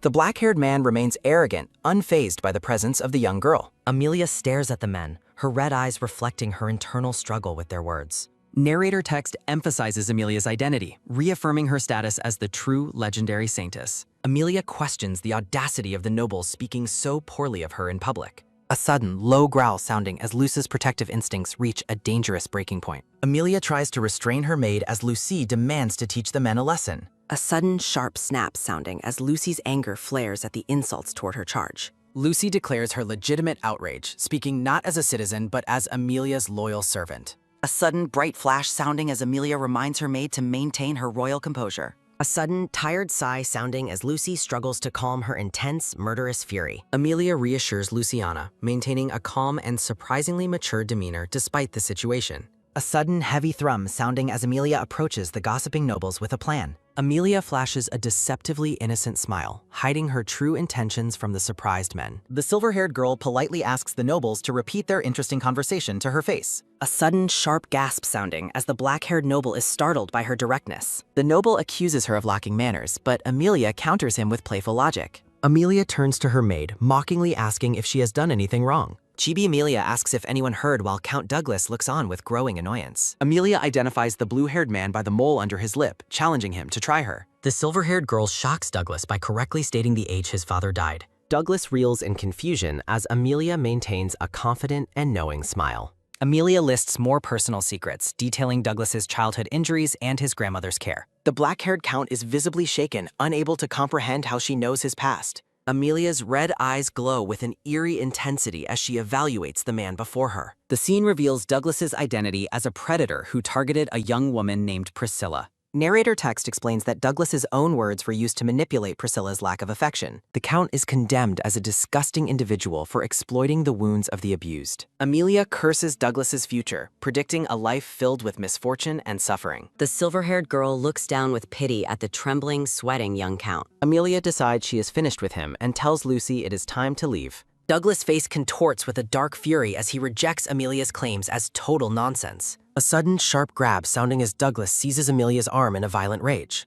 Shock and pain register on Amelia's face as the man's grip tightens around her. Lucy screams out for Amelia, her face pale with immediate concern for her young charge. A sudden, loud slap sounding as Lucy strikes Douglas across the face to protect Amelia. Lucy stands defensively in front of Amelia, her blue eyes blazing with righteous anger. The blonde maid demands to know whose hand the Count dared to hold so disrespectfully. Douglas falls back, clutching his face in total disbelief that a maid struck him. The Count begins to threaten Lucy, his pride wounded by the sudden public humiliation. Melchiad suddenly appears, his cold presence instantly silencing the chaotic garden scene. Fear drains the color from Douglas's face as he realizes the Emperor is watching. The Emperor's tall, imposing silhouette casts a long and terrifying shadow over the nobles. Lucy holds Amelia tightly, wondering how the situation has escalated so dangerously. Melchiades' golden eyes narrow as he demands a full explanation for the commotion. The nobles stand paralyzed under the Emperor's oppressive and cold analytical gaze. One noble quickly shifts the blame, claiming Douglas was the one who offended Amelia.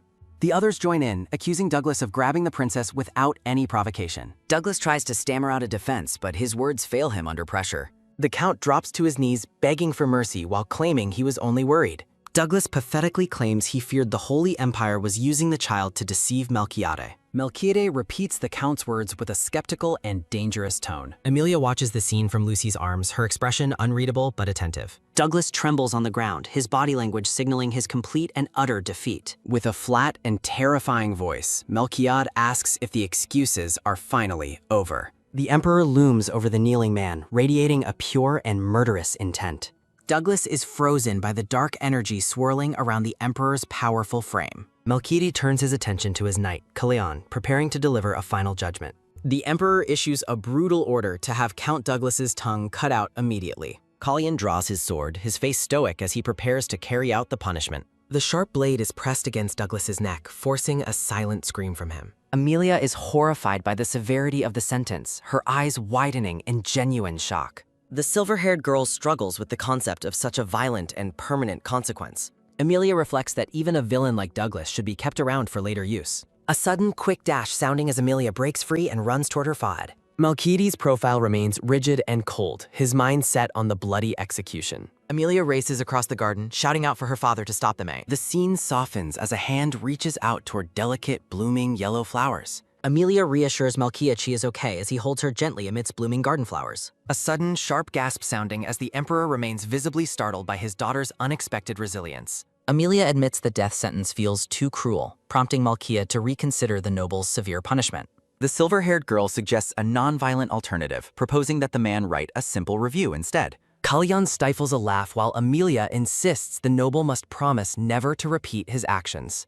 The knights are moved by Amelia's perceived kindness, unaware of the hidden sting in her plan. Melchiades stares intently at his daughter, his expression unreadable as he contemplates her surprisingly creative request. Amelia's innocent facade remains as she suggests the required review should span 3,000 pages. Amelia secretly delights in the physical agony of handwriting thousands of pages in a world without printers. Amelia giggles mischievously at the thought of the noble begging for death during his grueling punishment. Melchiades raises the stakes, coldly decreeing that the man must write 30,000 handwritten review sheets. Kalian delivers the updated, crushing sentence to the horrified noble as they prepare to leave. A sudden, low whimper sounding as the noble realizes his fate is far worse than death. Melchiades orders Enoch to be watched, his protective nature flaring as he holds Amelia close. Douglas is led away in shame while Amelia watches with a satisfied and quiet smile.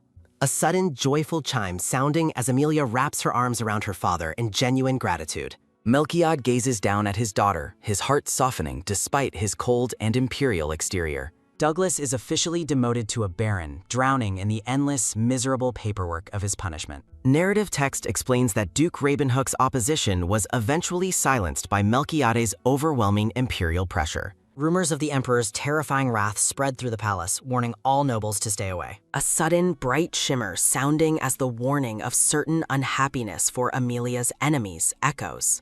The grand spires of the imperial palace gleam brilliantly under the warmth of the high sun. A holy priest stands at the pulpit, marking the beginning of Amelia's official royal transition. Nobles gather for the ceremony while narration marks the monumental shift in Amelia's imperial status. Amelia stands in her formal regalia, officially recognized by her full and grand royal name. The silver-haired girl looks up at her father as he prepares to bestow her rightful crown.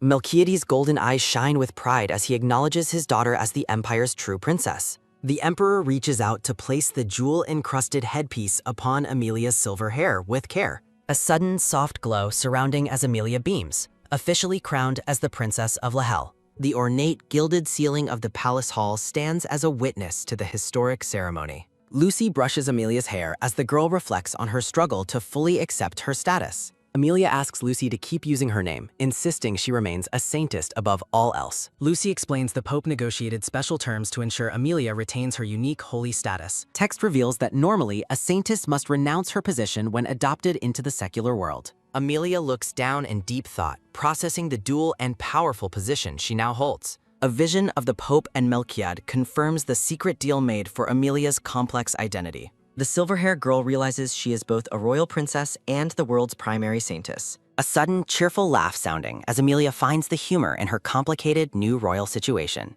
Lucy stands faithfully by Amelia's side, their bond remaining unchanged despite the girl's many new titles. A sudden soft greeting sounding as a new head maid introduces herself as Margaret. Margaret presents the team of skilled maids assigned to serve the princess's every daily need. Amelia peeks shyly from behind Lucy, feeling overwhelmed by the sudden influx of dedicated palace staff. A sudden, quick rustle sounding as Amelia peeks out to observe the bowing, respectful maids. Margaret smiles warmly at the princess, her gaze full of professional respect and genuine affection. A sudden, warm hum sounding as the maids welcome Amelia into her new royal life. Margaret explains that Amelia will reside in a private palace while her permanent home is renovated. Amelia accepts the news with a polite smile, quickly adapting to the constant changes around her. A sudden, soft gasp sounding as Margaret is charmed by the princess's adorable and kind nature. The sun shines over the grand facade of the private palace where Amelia will now stay. Narrator text clarifies that the current residence is typically reserved for elite and foreign politicians.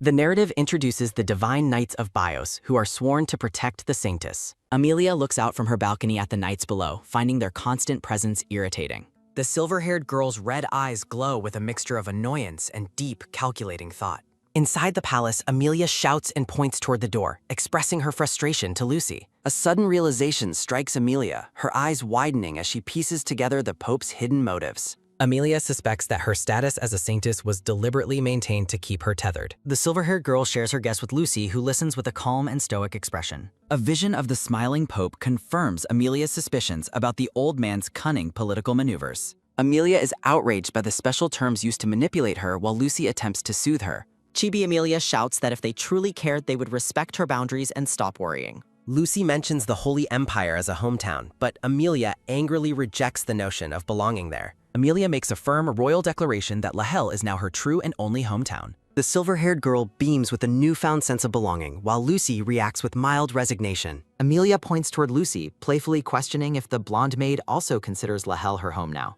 Lucy smiles warmly, reassuring the princess that they are united in their hearts and minds. The blonde maid's blue eyes soften with genuine affection as she gazes at her young charge. Amelia hugs Lucy tightly, feeling an immense boost of confidence with the maid by her side. A moment of peaceful connection follows as the silver-haired girl rests happily against her faithful companion. The scene shifts as Lucy stands tall, assuming a formal and professional posture before the princess. Lucy's expression becomes perfectly composed as she prepares to address Amelia by her holy title. A sudden, sharp movement sounding as Amelia reacts with shock to Lucy calling her Saintess Yeha. Tears well up in Amelia's eyes as she begs Lucy to simply call her by name. The silver-haired girl's face is a portrait of raw emotion as she pleads for personal connection. Lucy looks down at the crying girl, her stoic facade momentarily masking her internal emotional struggle. Lucy embraces Amelia, comforting her as the narrator notes that the past no longer matters. Amelia reflects on the lingering sadness of her past life despite her decision to move forward. A vision of Amelia's modern past self appears as she reaffirms her commitment to this life. The princess finds strength in the presence of Lucy and her father, letting go of her grief. Amelia and Lucy share a beautiful, sunny moment surrounded by blooming flowers and mutual love. A sudden, joyful laugh sounding as Amelia expresses her deep love for Lucy amidst floating hearts. A sudden, mischievous wink sounding as Amelia hints that she has a secret plan in motion. Lucy reacts with total shock to Amelia's sudden request for help with a mysterious investigation. Amelia giggles and clings to Lucy, who feels overwhelmed by the princess's sudden, playful energy. The sunlit halls of the Grand Palace transition the story toward a darker past memory. In a flashback, a stern knight stands in a room while commoners wait in the background. The man is identified as Holy Knight Clody, a high-ranking protector within the Holy Empire. Clody's thoughts reveal his disdain for the commoners and slaves who seek the Saintess's divine compassion. The knight's face twists with disgust as he compares the needy individuals to parasitic, lowly creatures.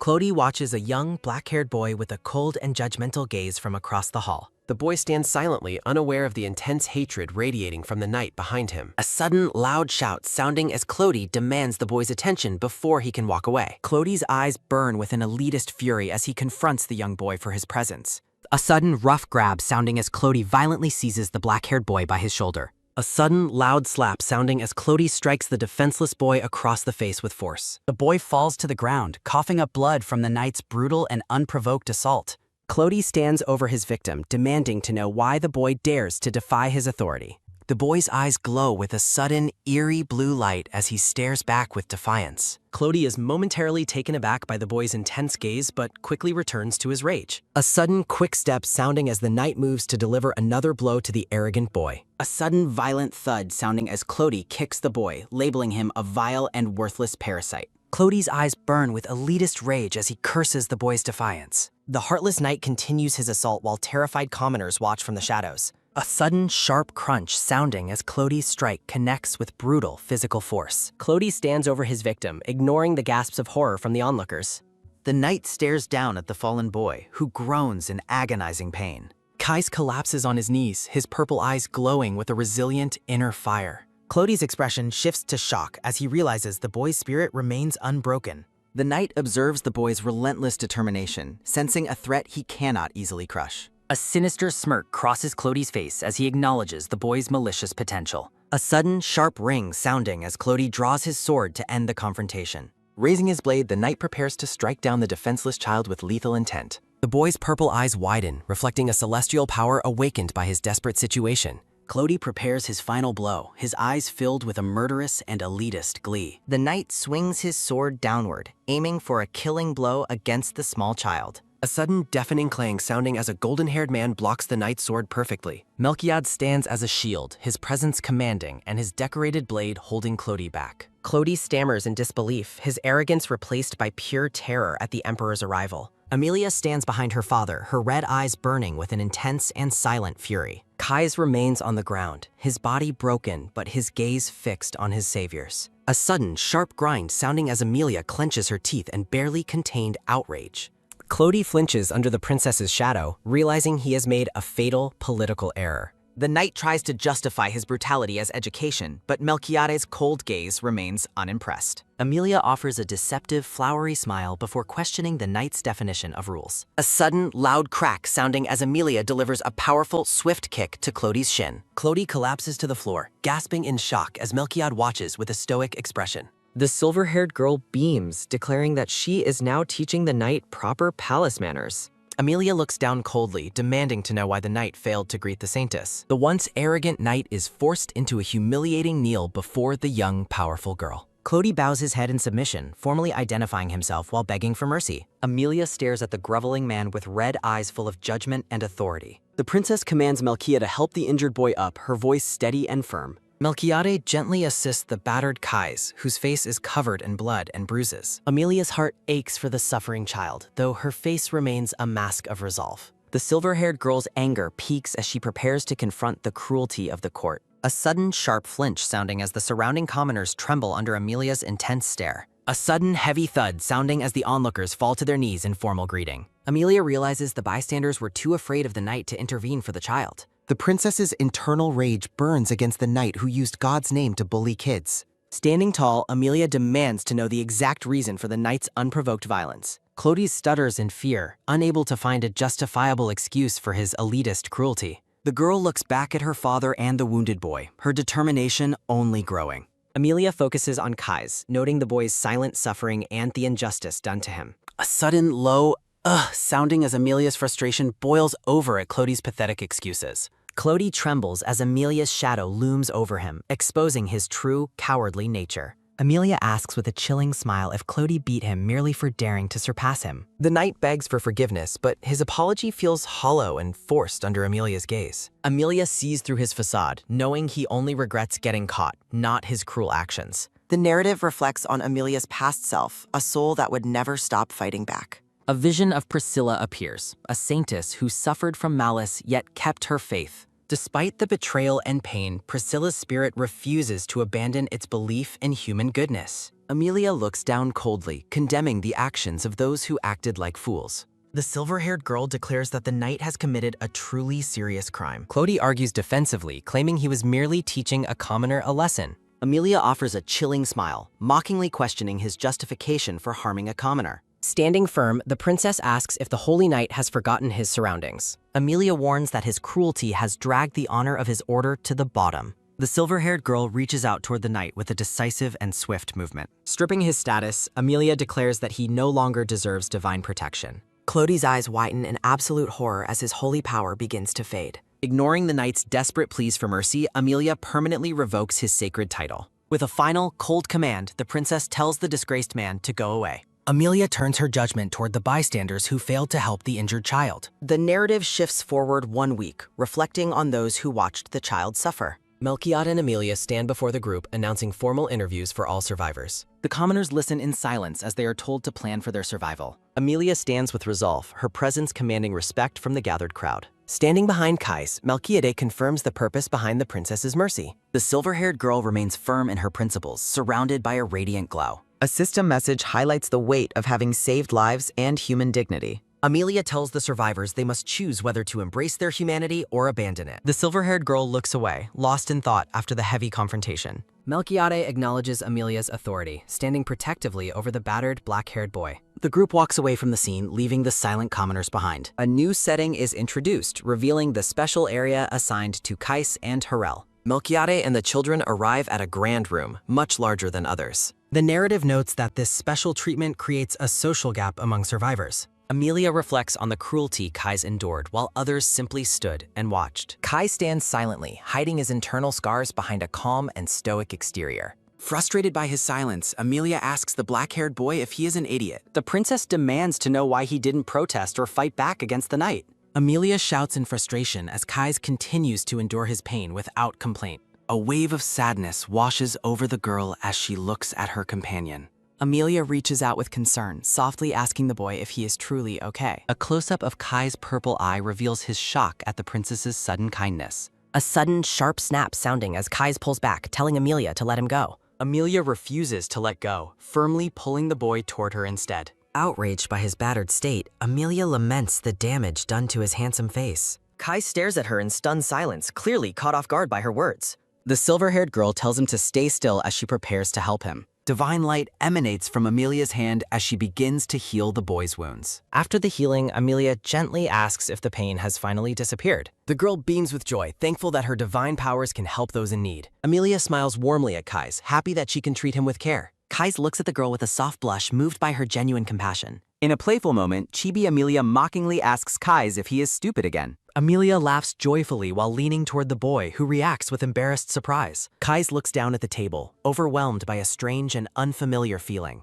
The boy reflects on a peculiar, itchy sensation in his heart that he cannot explain. The narrative describes the feeling as if his soul has finally been cleared of darkness. A final vision shows Kais on the ground, accepting that his world is one of suffering. Kais looks down in quiet contemplation, wondering about the reasons for the kindness shown to him. The black-haired boy reflects internally on how Amelia keeps acting so persistently toward him. To Kais, Amelia's radiant presence feels like a sudden and arbitrary violation of his isolated world. Kais turns away, feeling as though he can no longer tolerate the confusing warmth she offers. Despite Kais struggles with the idea that such gentleness could exist without a hidden, ulterior motive. He remains convinced that the silver-haired princess must have a specific purpose for being so good. When Kais voices his blunt disbelief, Amelia simply accepts his words with a calm, patient smile. A sudden, curious sounding as Amelia tilts her head, asking why his skepticism should anchor her. The princess asserts that the choice to believe in her sincerity is entirely his own right.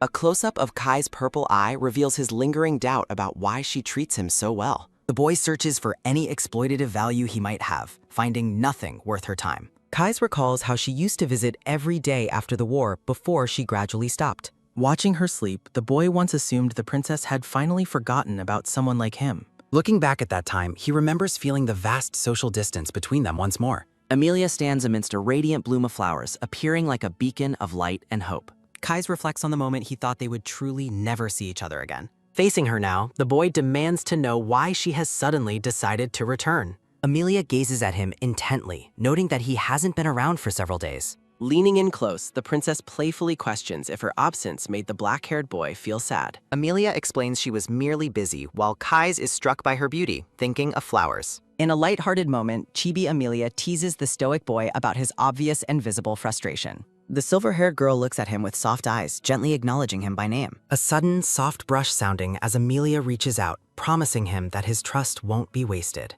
Radiant and surrounded by blossoms, the princess vows that he will never regret believing in her. Kai stands frozen as Amelia holds his hands, her genuine warmth finally reaching his guarded heart. The silver-haired girl beams with a wide, heartfelt smile that radiates pure and uncomplicated joy. Blushing, Kais internally labels her a strange kid, unable to reconcile her high status with her kindness. The two children stand together in a golden glow, a new bond forming between the outcasts. Joyful laughter echoes through the air, signaling a moment of true peace for the battered boy. Kais realizes with a start that this is the first time he has seen her smile. As they remain joined hand in hand, the boy decides to stop fighting the connection between them. A sudden rhythmic thump sounding as Kais finds he cannot take his eyes off his savior.